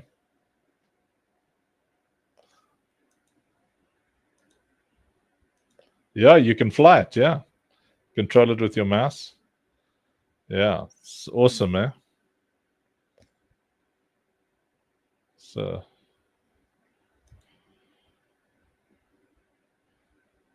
yeah. Yeah, I mean, you'll be like, there'll be tower defense down there. Your towers are shooting at this thing, and then you can come in and help them out. Anyway, so that's quite a cool addition. And then I just want to show Ashley the...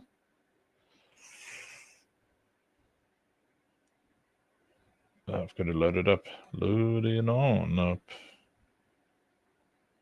What's happening here?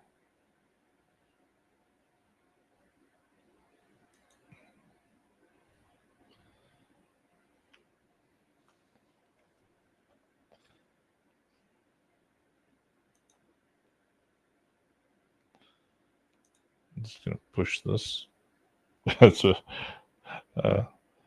It's called that push is called broke your grid, bro. I'm sending the build back to the dev to say I broke what he built.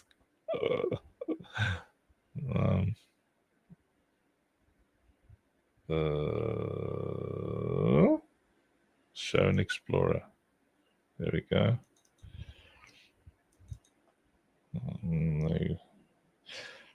Okay, so while that's loading up, Ash, I'll quickly show Killer this cool menu system.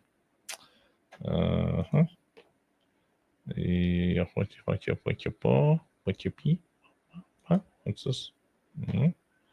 No,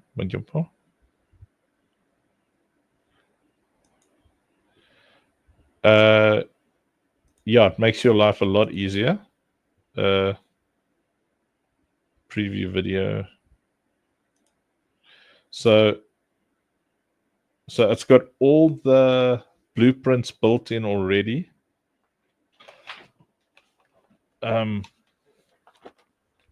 So you would just basically work on, and look at it, it's already got, it looks nice creatively as well. And those are all blueprints, so it already handles a lot of this for us. You know, the upscaling qualities, anti-aliasing, vsyncs. It's awesome, eh?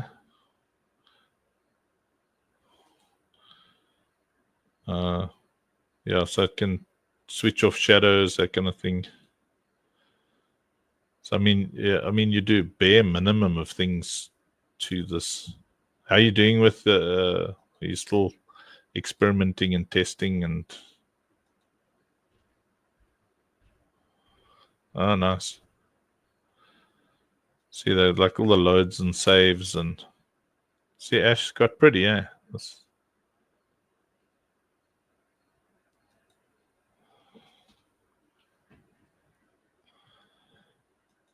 Yeah. Yeah. Yeah. So you can. It's because it's the menu system. Yeah. See, so yeah, you can.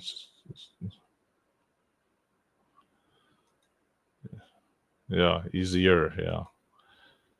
See, so I mean, optimally, you'd wrap your head around doing this in Unreal Engine. So I think that, oh, look, there's blueprints. Yeah, but it's awesome. So all the buttons and stuff are already connected and stuff. See, so that's very cool. So Ash, that's our one major update. And then let's see. Quite cool is, drum roll, we now have a real-time strategy view.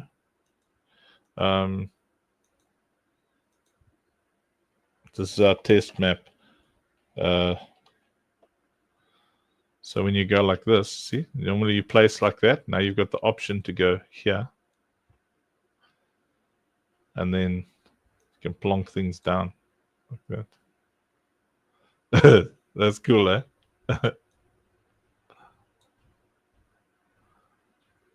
Yeah. So it feels more like a tower defense. Yeah. And then hit enter. Yeah.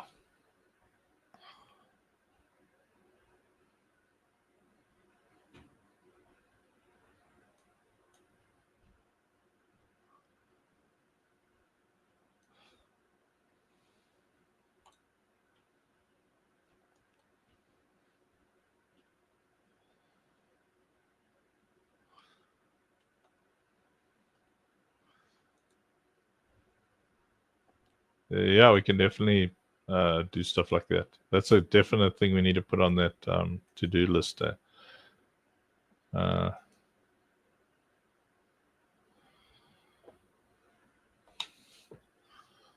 Yeah, that's a cool idea. Yeah, I'll show you what it looks like on the single player arena map.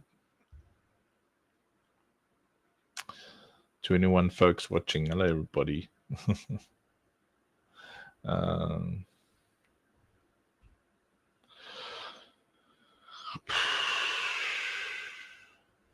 Must breathe. Yes, I had a stressful day today. Fatal's got this ability to just maintain his cool. Yes. That I just just rage the whole day. I must Wusa. You're right, I must Wusa, bro. Ash, have you seen this yet? This map?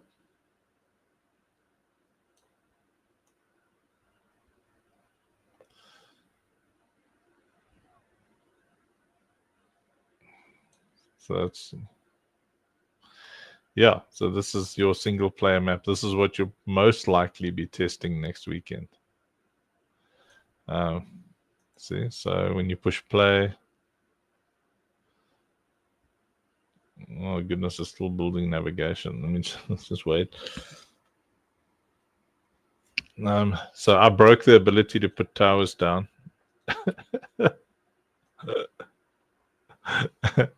Yeah.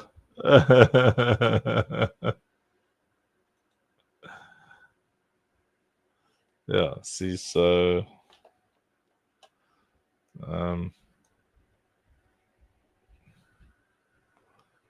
that's quite neat.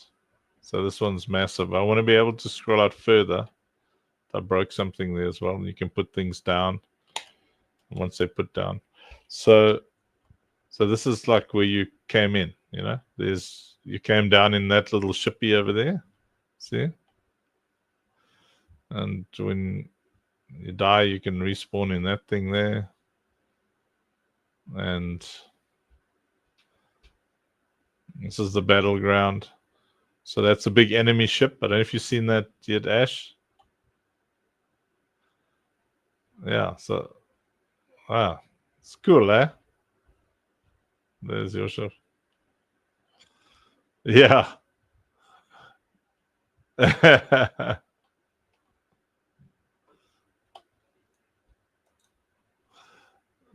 some Christmas lights. Yeah, Satan Claus. Yeah.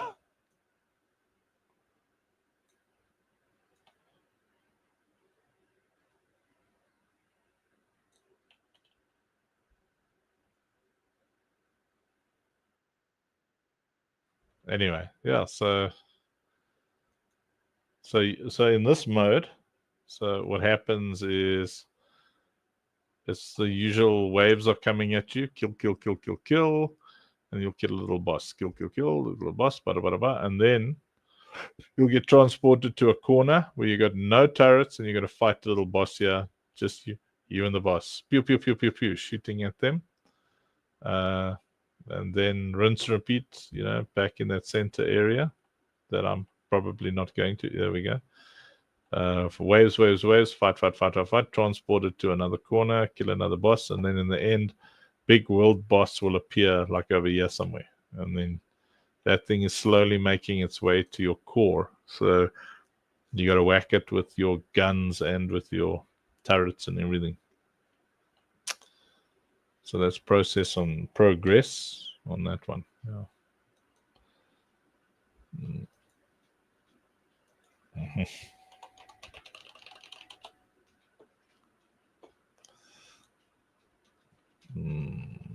Did I get the weapon?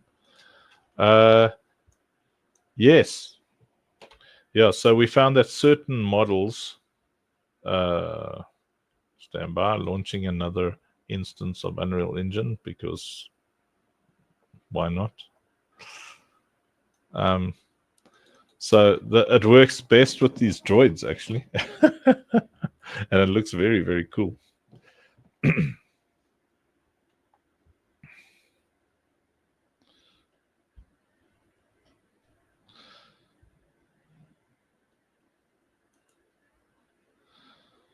La la la la la la la la la la la la la la la la la la la.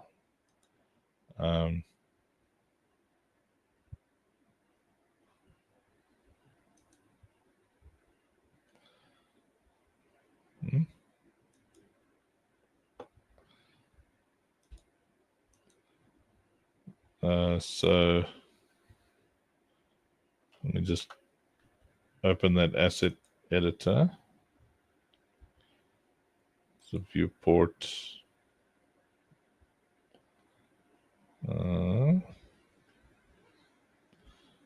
Chongawinga. Ronkatangawinga. And then we go here. UE5.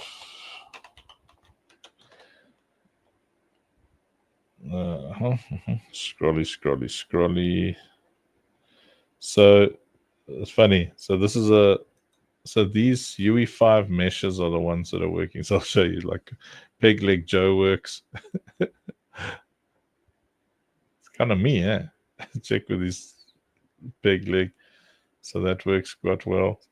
Except his hand is open around the gun there. But I'll show you. Is it resolved? Yeah. Push play. There he is. Check it in. Yeah, it's got a hand problem. Just give him a bit of a belly, and that's me, bro. Oh, what the heck? This isn't working. All right, so not that one. So let's go here. Let's go droid. Even droid, bro. UE5. Yeah, so yeah, these ones also work nicely. I'll show you the droid now. These ones aren't too bad, yeah. No? Let's check.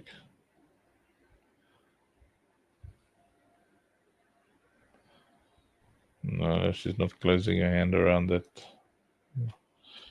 UE5. Just go straight for the droid, bro. There we go. Something's broken. Anyway, compile. Oh, there we go. So this is, he's standing properly. Yeah, this works quite nicely. See, there we go. He's holding it properly. Aim. See?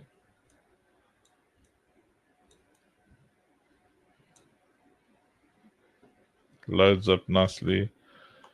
Energy weapon.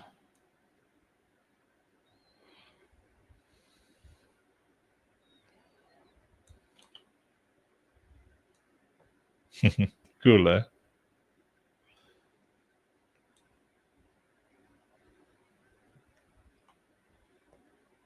Yes.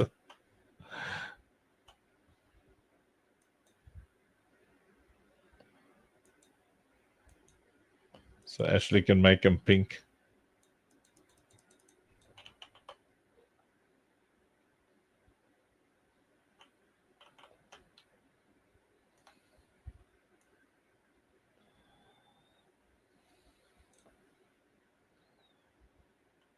Shotguns are shotgunning nicely.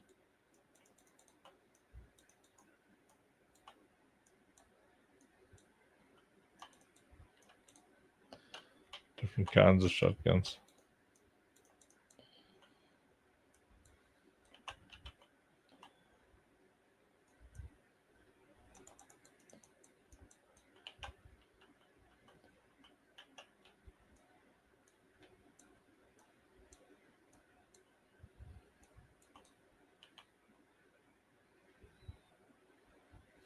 Yeah. So we're making progress. You can actually see that in action in this map over here. Oh, this is quite cool as well. I'll actually build something nice quickly. This is actually very, very cool. So I've got a major priority in our world building here was for the ability to pre-place towers. So I'm just going to find, there it is. So where are these things? So we've pre-placed towers, so that means we can fortify things and have action happening when you arrive.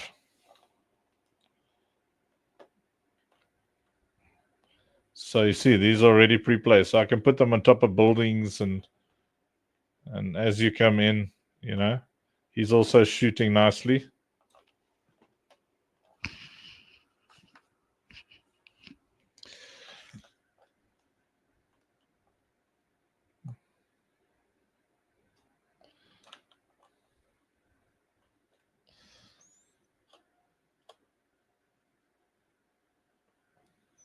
Also, this is quite cool, is we now have this function. It's cool, eh?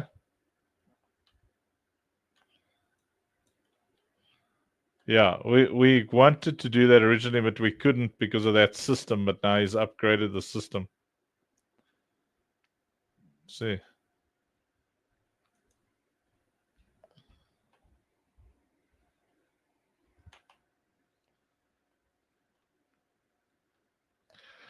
This one will get a commander mode. This is the multiplayer. So it doesn't have commander mode like the other one because this can't pause because there's other players. So we'll give an option for like a top-down placement menu like while you're playing. Let's see. So to give an idea,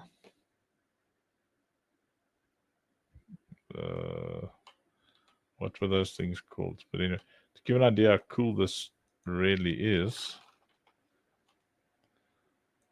how redonkulously cool this is, how stupendously epic this is, how fantastically wonderful this is.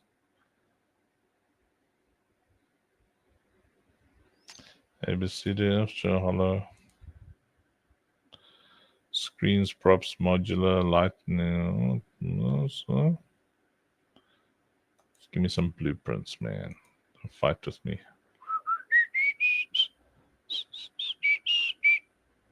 Nostril, nostril, nostril. Do you guys know Nostradamus? Never heard of him. Cool, man. Glad you like it. Ash Cash. The cache of ash. Yeah. Yeah. Toodles. Toodles. Thanks, Ash. I think this is a bit high. But anyway, but you see, I can take one of those. I just want to see what they're called when they spawn in.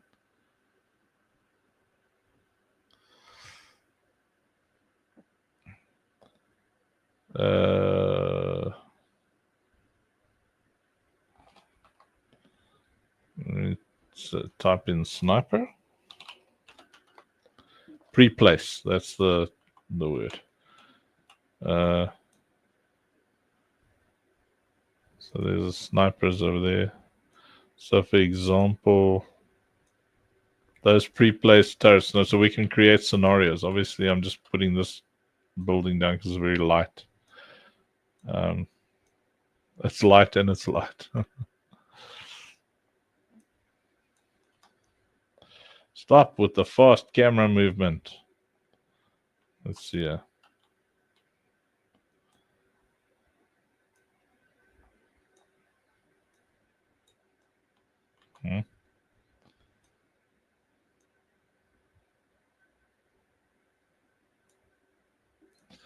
So you want this thing to be as close to the corner as possible. Let's see.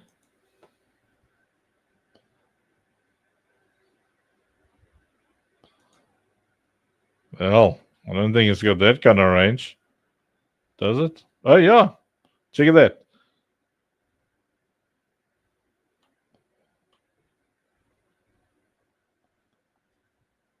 Huh? Nice. They're fully upgraded, yeah. So it's pre-place. Oh, tree. There we go. So the cool thing is, you can put a bunch of these buildings, and there's already a battle happening where they're defending. I think a rocket launch will be quite sexy up here as well. So we can build out like really cool scenarios.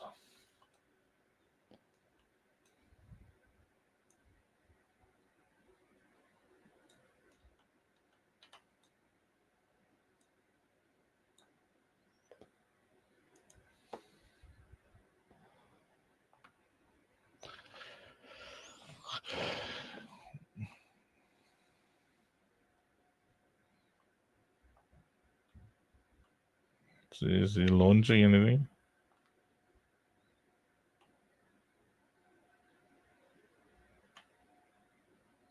I think it's too far. I mean, that's very far away. Anyway. Might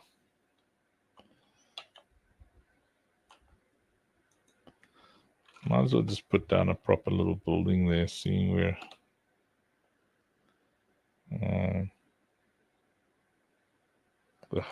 Wrong buttons. Cyberpunk. Yes, how did we play games until 3 a.m. every night with Destiny 2? 1 a.m, whatever. Yeah.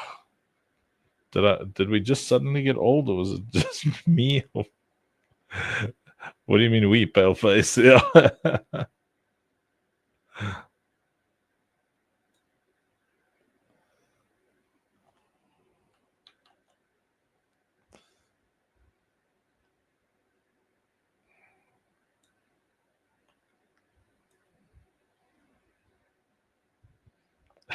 Malice with the shoehorn. That is great, man.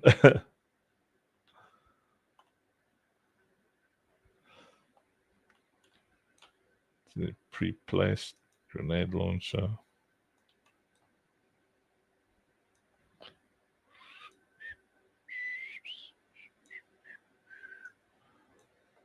Put it inside the building so we can see. Put it on top of that air vent.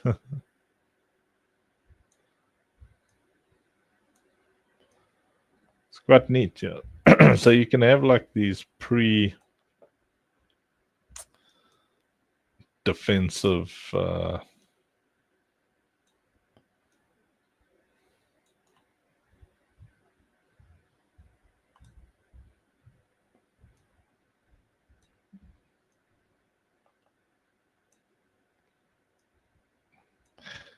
yeah. So that's the latest thing we did. So that already action, because in the multiplayer, also in story modes and stuff like that, you really want, like, you're coming into this action, and like, Callum was already tuning you. Okay, the action is on. Bada, bada, bada, bada, bada. Push him back. So the turrets that are up will help you maybe for 2 waves, and then after that, you need to start adding your turrets, killing things yourself.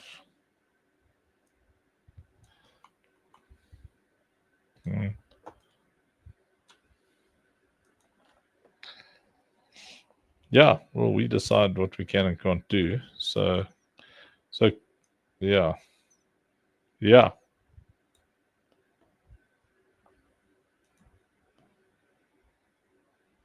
We'd probably not allow for that. Yeah, no, I think more of a delete than sell.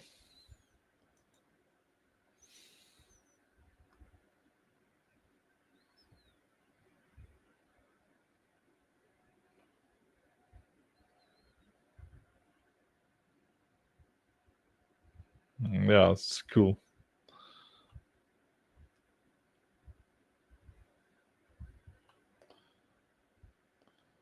So,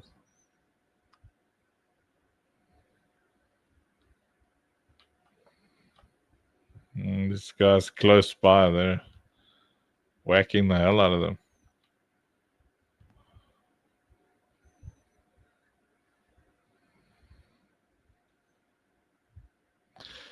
Yes, need like really good sound design for the effects and the attenuation. And oh, they're shooting at me. Oh,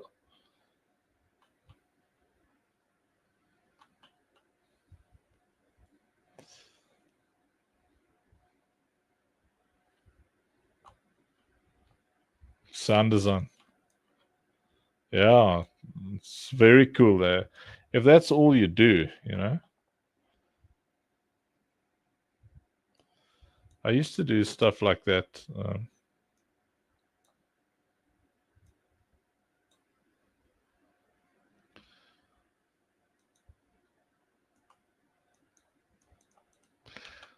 These gun effects need to be louder.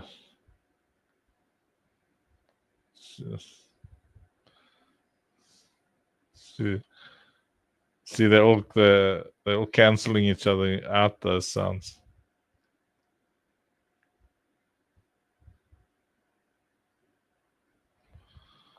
Yes, those. Oh,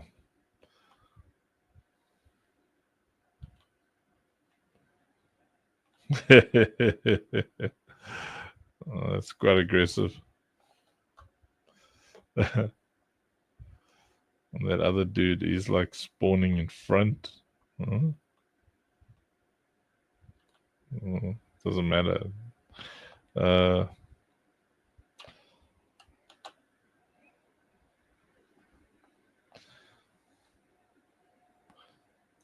What did I want to do? Turn down the light a bit. It's the skylight that's bright. Let's So okay.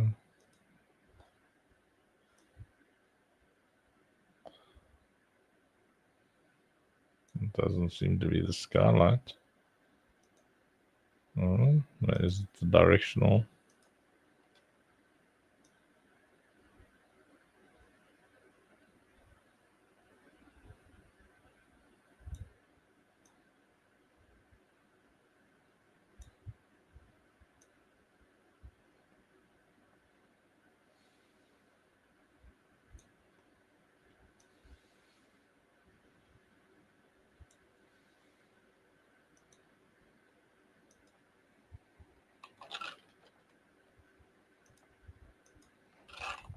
Jeez, the lumens aren't even mattering now that I've done that. See?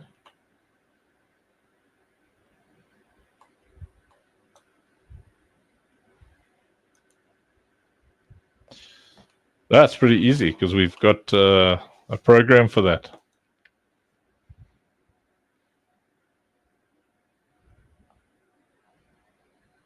Yeah. Raining and then it's not raining, then it's nighttime, and then, yeah, we can do all of that.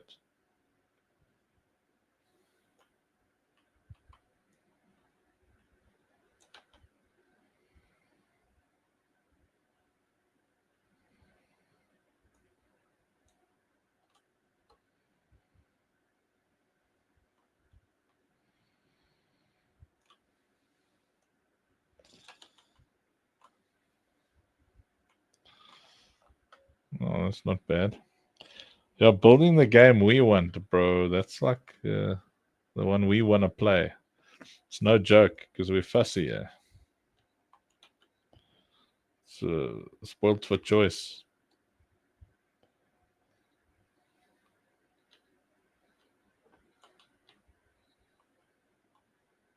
So you got like a little fishing village vibe, yeah.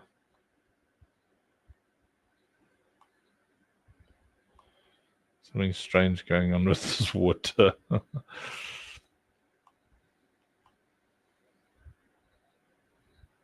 It's nice. You can like race around with those ships, those little spaceships.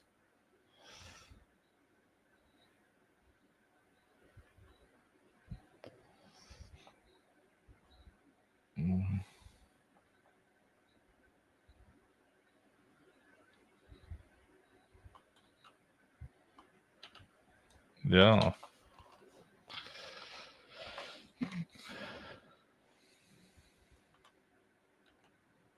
Yeah.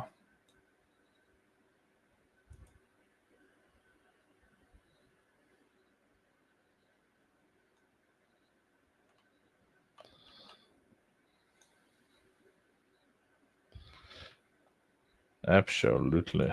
Yo. Hey. How you doing? How you doing?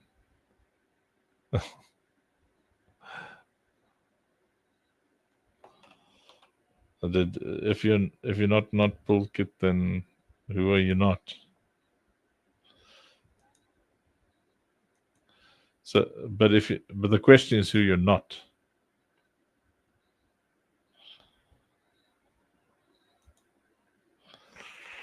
Mm-hmm. Uh-huh. Biggity boo, biggity boo, biggity biggity boo, biggity boo, biggity biggity boo. All right.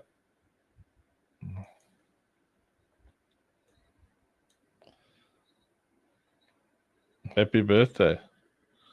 Oh yeah, you're 17 today. Did you know when I was your age, I was 17 years old.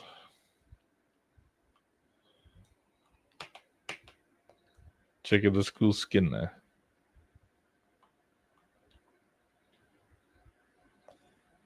Zwam. Yeah.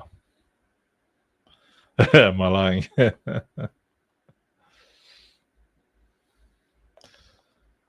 Check what the blueprint of this thing looks like. It's so cool. Let me plonk it up here somewhere. I just got to yeah, what's that?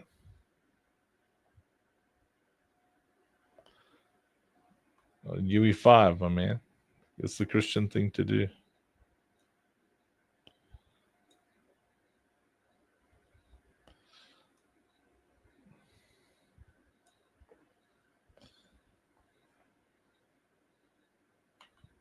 Yeah, we're on a battleship, and there's battleships trying to battleship our battleship. Exactly. I'm like, why you do this, bro?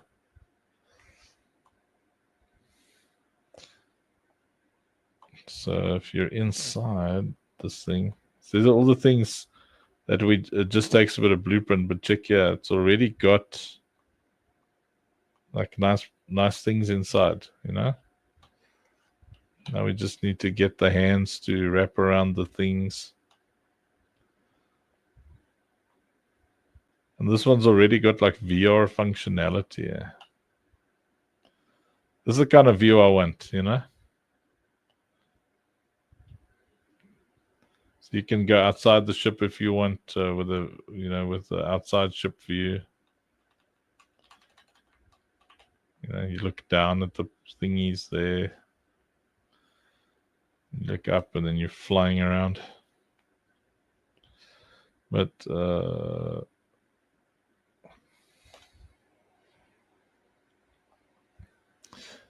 yeah.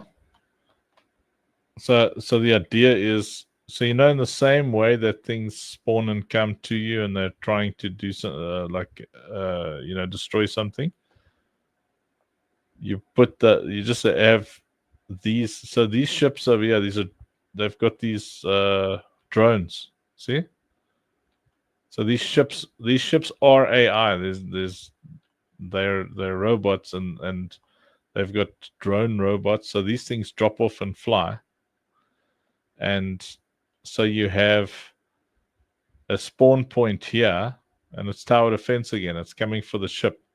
So this ship will have defensive points, you know. So there's already a battle going. That's what I'm keen for. And then it's wave after wave. And what you're doing is you're placing towers, but you're also flying around and fighting those drones. And then also, I want to put a racing course back here.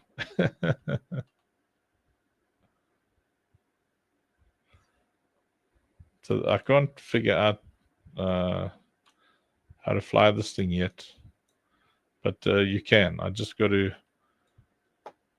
see. Currently, it's auto possess. Let's go player 1, placed in world. It's mostly a controller issue, but let's see when I've got to delete this chick first. Who am I?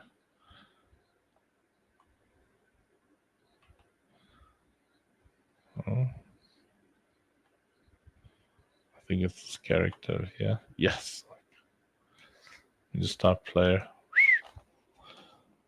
I'm running this thing at player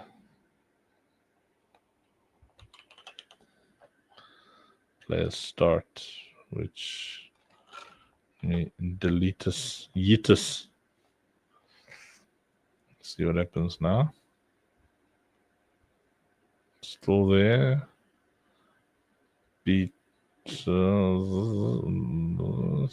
player start. Player state and player start. Okay. Let me out. What is here?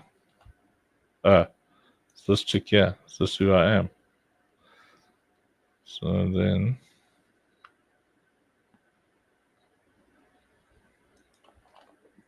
hey Eugene,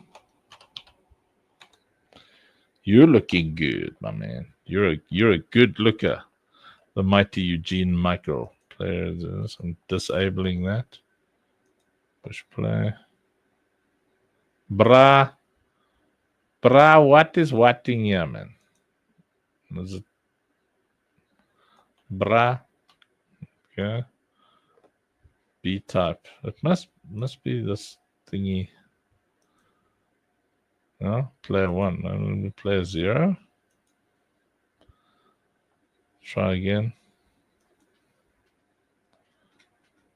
There we go.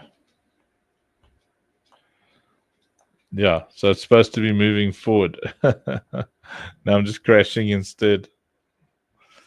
Oh, and I'm falling through the ship, or what's going on?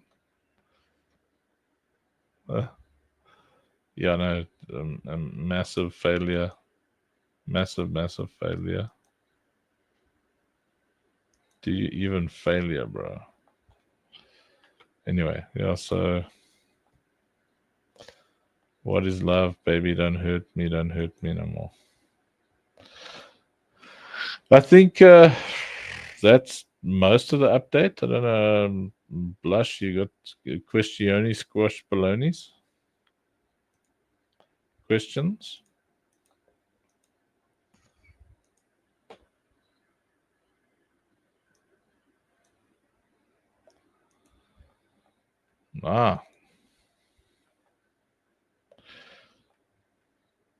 So let me send. Yeah, I also love Laura. Yeah. I'm going to send you the actual story so you can get to know.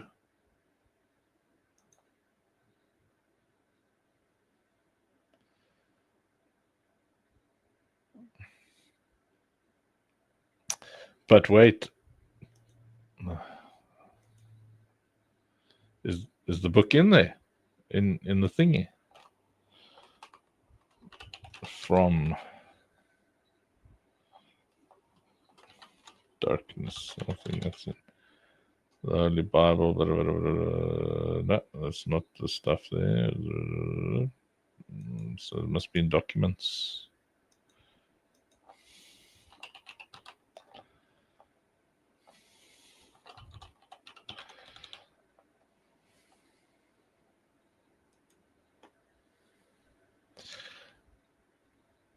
Okay.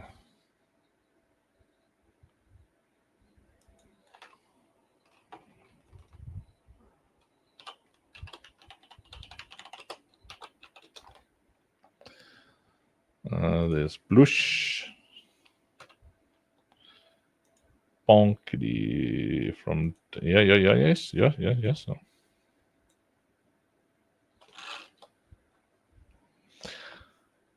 Not at all.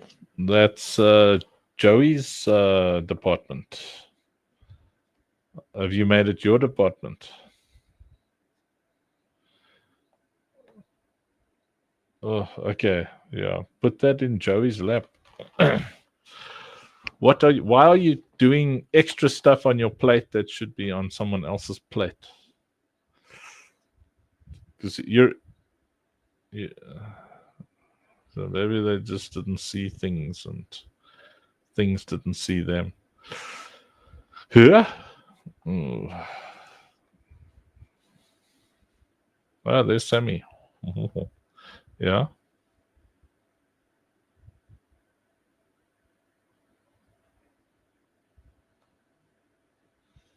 Killer. It's money. Statistician. What up?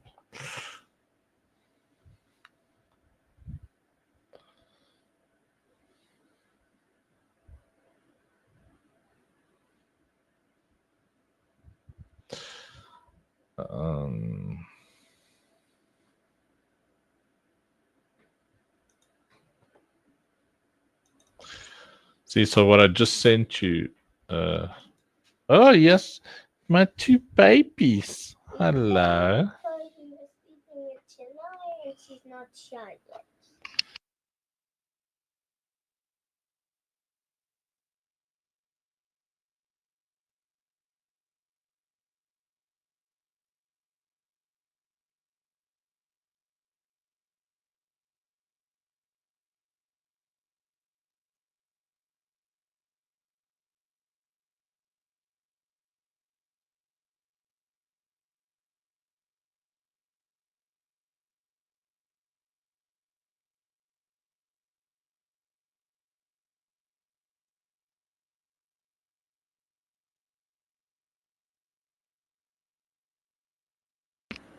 See, so Leonard, I wrote this all by myself. This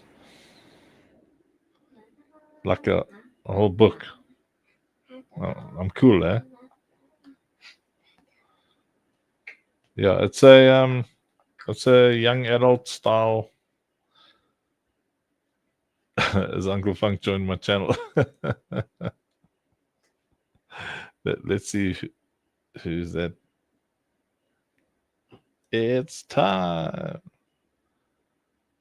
Ah, it's dude. Isn't it like past your bedtime, Jason?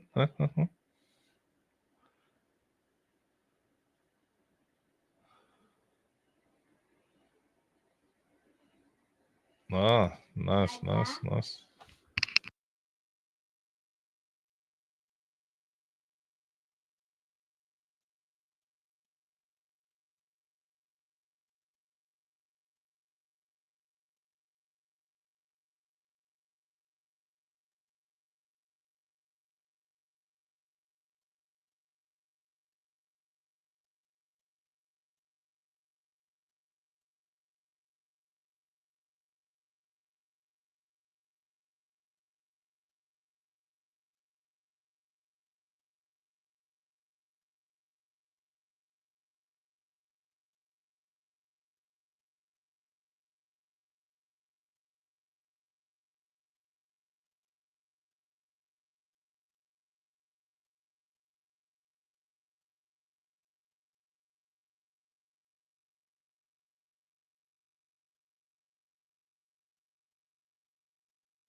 Sorry. Evidently, my little munchkins, the one's tummy sore, and I'm like, what does that mean? It wants pizza. That's why it's sore.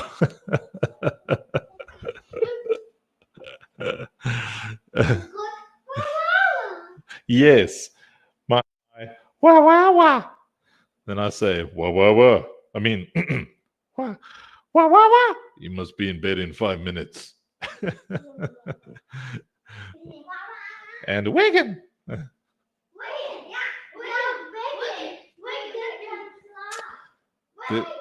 So are you guys saying, are you theorizing that there's pizza made?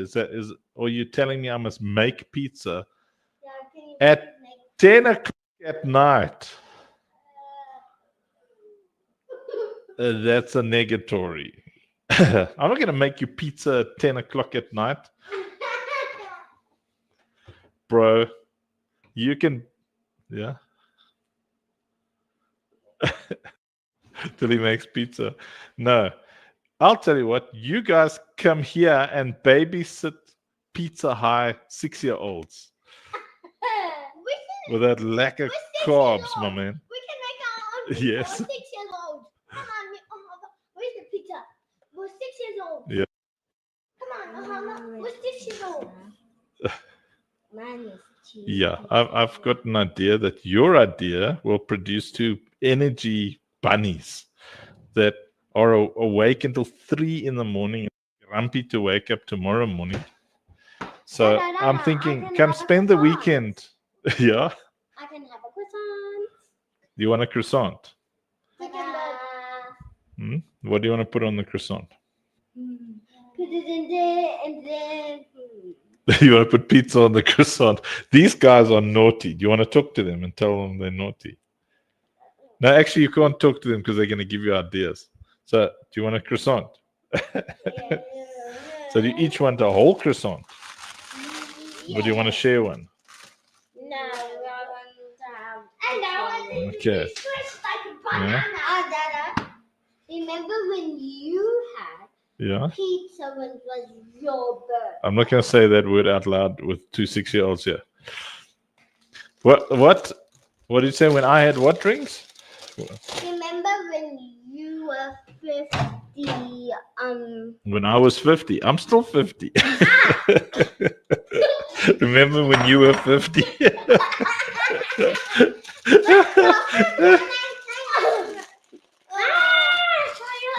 Yeah. Okay, right. So what do you want on your croissant? But why have you got that evil look on your face when you say butter? Butter. Butter, butter, butter. Betty likes butter because she thinks butter is better. Betty thinks butter is better than butter that's not bitter. I don't like bitter butter. Bitter butter is not better. To make it look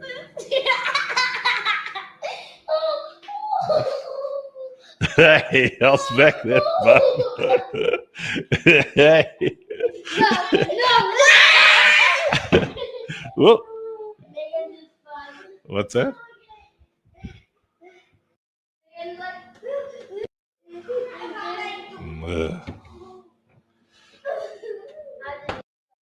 Have you, It's like gave me a hiding.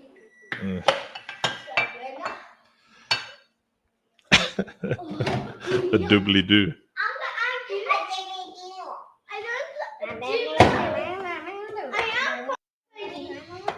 only like butter. That's no. I'm not saying you must give me the butter that I wanted. I'm just saying. Okay. Even when mom feeds me, I just say, and then she knows what I'm saying. She says, yeah. Oh, yo. What? Do you guys hear about the skeleton that went into the bar and said, I'd like a beer and a mop, please? Oh, because it spilled some water. Because it spilled some water.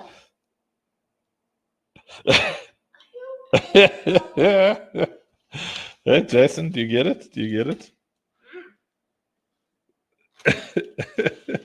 Inside, Dada.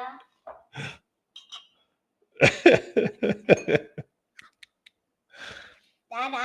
Mm-hmm. Inside. Oh, inside. You want the butter inside the croissant? I thought you said you wanted it on the croissant. Oh, no. Megan doesn't even like butter.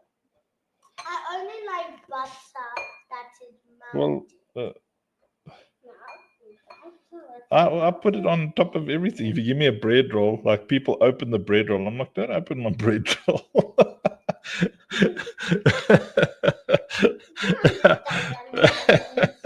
It's like, what are you doing? You know? I don't understand what my dad means. Dad. Yeah. I like, and then I squish it first. And she's talking for you. What? Yes. What? You are saying There's what one. else? Oh, no. Because Betty likes her butter better than. What are you two doing here? Did you poop or what's going on? No, so we were playing. And I've been doing like this and I'm like, and then we plunged. Hey! Oh, and smoking. Yum. Oh, I got to pick the... Yum! Yay, I love it. Mom did that for me. There you go. There's yours. There's yours. Here's one for Black, one for Jason. Sammy looks hungry. I'm sure you would. Bye-bye. Time it gets to you, you can comb it.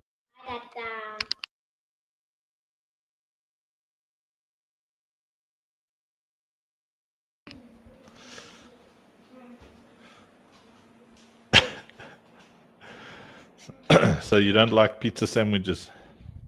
Now, funnily enough, that I like a pizza sandwich. Technically or literally?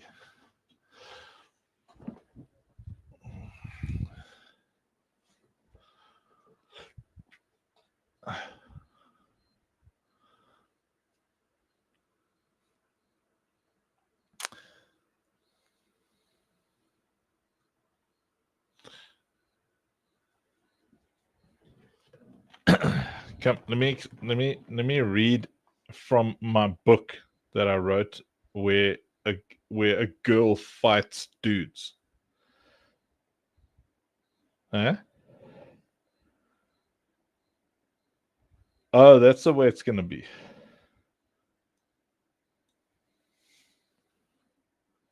Fine. Hee. So like this. So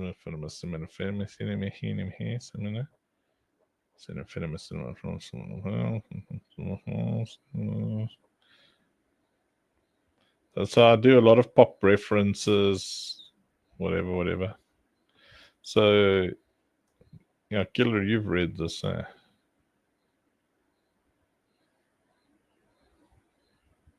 Yeah. What's a chunky chunk? What thing? Oh, yeah.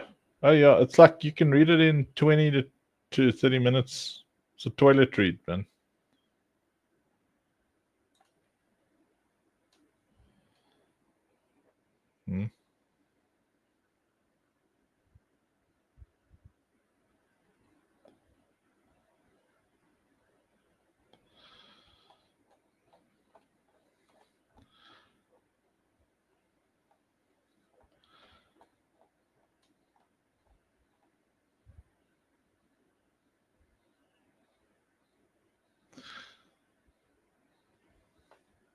See, there's like, yes, like a lore principle. So this is Apt, who narrates the story. He's the warrior, the tank. So it says, the next thing was to explain the vow of silence to Lucille. We could see that she desperately wanted to talk, and I had my blades ready for what would come if she did speak. Not that we would have stood a chance. The best way to teach her was to show her. I know, very dangerous, but very necessary. A 13-year-old girl is not easily going to give up her right to unload her 10 billion words a day quota, and we could not take the chance that she might have a moment of frustration when PMS decided to rear its unreasonable head. See, two sisters, bro. So we had to show her. We spent a few moments practicing her rudimentary shield aura, and then blindfolded her before Samuel ported us to a spot we had carefully chosen in the months leading up to Lucille's rescue. So when she was 13, they found her. But you'll read, so because the book just explains the principles of their magic and who they are. The spot was a tall outcropping of rock which stuck about 50 meters out of the sea. The platform at the top was about the size of a pool table. Very small indeed. Crispus had found this place a long time ago for the exact kinds of situations. It was perfect. Crispus called this particular rock the Pineapple Suppository. A very good name for it. It was definitely a pineapple suppository for the corporation. So at that point, I called the baddies the corporation, because I still don't know. Fatal, do we have a name for Nimrod's overarching organization?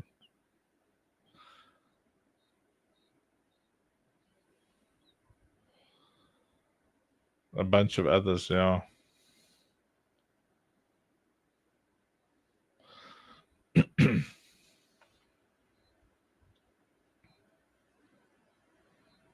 Yeah. So, okay. So right now, working title for it would be corporation, right? So, right. So this is where I explained to you why we take the vow of silence on our 13th birthday. People with special abilities like ours can hear each other. That would be okay if it was limited by the standard distances of vocal projection as with normal people, but we can hear each other right across the planet. Not only can we hear each other, we can also see what the other person sees and hear what the other person hears. Warlocks and mages can teleport to within 20 meters of the link. This is why we blindfolded Lucille, and this is why we do not speak. So now they're standing on an outcropping of rock that's like about the size of a pool table, and around them is just ocean. Okay, so the spoken word is more powerful than you can imagine. It's a creative and powerful force that shapes reality. Whenever you speak, you're swinging a pickaxe at the sculpture of your life, and the lives of people around you. You can write and think any thoughts you desire, but your words and deeds are the tools of creation for the life you want or don't want. People just realize how powerful words are. They would speak a lot less and say a lot more. The pickaxe only comes into effect on your 13th birthday. At exactly 1 second past the minute of your birth date, I don't know why. Is that a typo that I got there? The pickaxe. Anyway. Jeez. At exactly 1 second past the minute of your birth date, the universe is programmed to recognize your every word as a command. Every word becomes a seed, every seed as a harvest. It usually takes a season or two to see the impact of your words. Thus, most people never realize that they created their own realities. Let me just clarify something. I cannot track or hear anyone, but I can be tracked or heard. When I say that people with our abilities can hear each other, I mean it in the sense of a collective generalization. The ones who can track and link are mages and warlocks. The corporation is specifically listening for the disciples of Crispus and really searching for Lucille. So Lucille and I have no choice. We need to keep our traps shut. Samuel, on the other hand, can be heard by every single mage and warlock alive. If Samuel speaks, it'll be World War III. The corporation also has trackers. Trackers are the fruit of breeding experiments with warlocks. The corporation was unable to breed more warlocks in a controlled environment, but the offspring are able to link and track. This means that when we speak, they can link and track us until we break the link, which can only happen when either the link initiator terminates the link or is killed. Trackers have no other abilities. The tracking ability is bad enough, thank you. And this is why we were standing on a rock the size of a pool table 50 meters above the sea. When Lucy opened her mouth, the locks or warlocks and trackers could not see what she saw because she's blindfolded. But she was obviously worth the risks, so the locks started porting mercs in by the tens. With no place to stand, mercs and locks were dropping out of the sky like flies around a carcass. They materialized with loud thunderclaps all around us in midair and promptly went plunging down to a very choppy, very hungry sea. The one or two that landed around us tasted the keen edges of my scimitars and followed their comrades to an icy death. Very cold water down there. Very quick death for any idiot willing to teleport into it. Next up, Samuel grabbed Lucille's hand, followed the link back to the tracker. I could see 2 other trackers and warlock in the room. Boom! 1 thunderclap later, and we were in the room with them. I cut straight into the warlock while Samuel dealt with the 3 trackers. My warlock was so shocked to see us. My warlock was so shocked to see us that he did not even get his hands up. I lopped them off just in case and sliced his head off. Samuel dropped all 3 of his targets with 1 pressure wave. The air between him and the trackers shimmered for a split second, and I could hear bones breaking and organs popping. The trackers dropped to the floor like limp potato sacks. Link broken. Samuel's fingers flashed at me, and boom, we were back at the pineapple suppository. We removed Lucille's blindfold and bade her look over the edge of the platform at the floating bodies below. Up until now, all she had heard was thunderclaps and screaming mercenaries. The sight below was too much for her. Lucille began to sob, deep sorrow emanating from her being. Samuel produced his notebook from within his robes and scribbled feverishly, tore out the piece of paper and handed it to her. Don't know what it said, but she stopped crying and took his hand. Boom, and we were home. So obviously mages can teleport. I said boom. But anyway, so check Blush. So I noticed there's lots of grammar and all sorts of issues. We need to feed this into your magic machine, Fatal. I know it's Fatal still with us. Yeah. Yeah.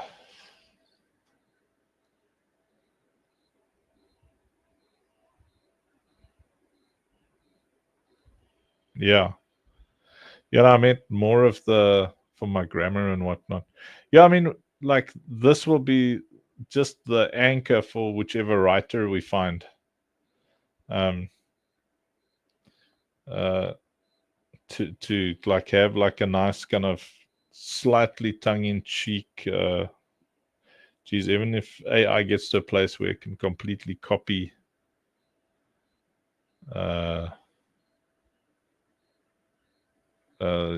you know, my style.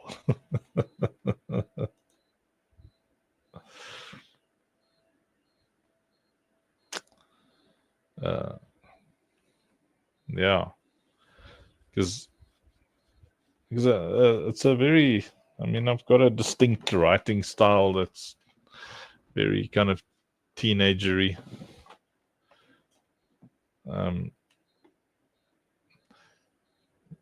Yeah, anyway.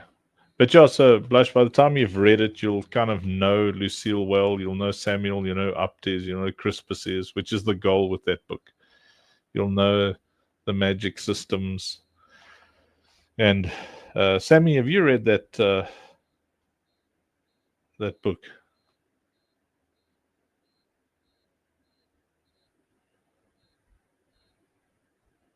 Sammy, come again?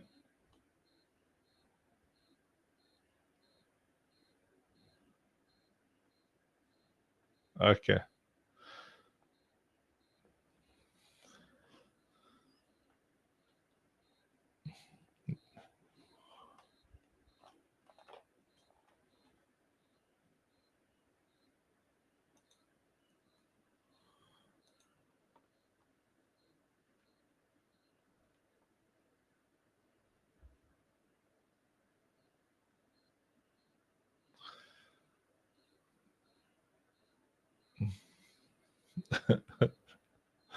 Nasty.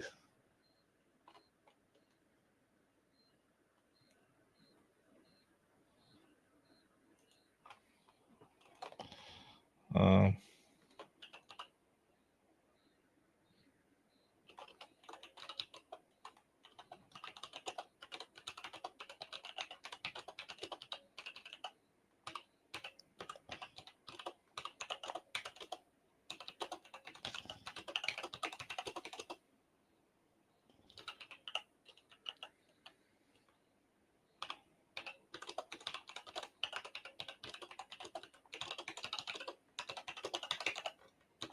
sorry, I was just answering the convo that I only see now 20 minutes later with Cesar.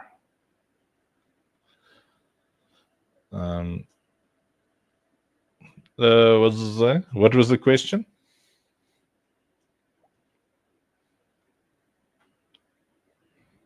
I don't know. Yeah, it's bad. You know, like on any given day, because I do. There's a lot of like Bible colleges and stuff, and then they have complex questions, and then sometimes I will write, geez, like you know, quick 20 odd thousand words, you know, most days, and then it's like instead of Holy Spirit, it's like a holy spit, you know. You know, like uh, I don't know. I need some kind of AI helper, a raccoon. um, anyway, well, to our awesome people who are watching, there's 34 people watching. We're going to keep hanging out here on the Discord for a little while, potentially. But we're going to say goodbye to all of you. Thank you for watching. I hope you enjoyed the update. I don't really have, I'm sure we've got quite a bit more here and there to show you, but I think you've seen quite a chunk of the update of where we are. But now, you know, it's time of the night where I'm going to subconsciously start looking at emails and messages and stuff and forget that I'm streaming live, as is my custom. So, with that in mind, thank you so much for hanging out with us, and I hope you enjoyed the Friday update, and may the ticks of 1,000 camels infest the armpits of your enemies. Le toodles.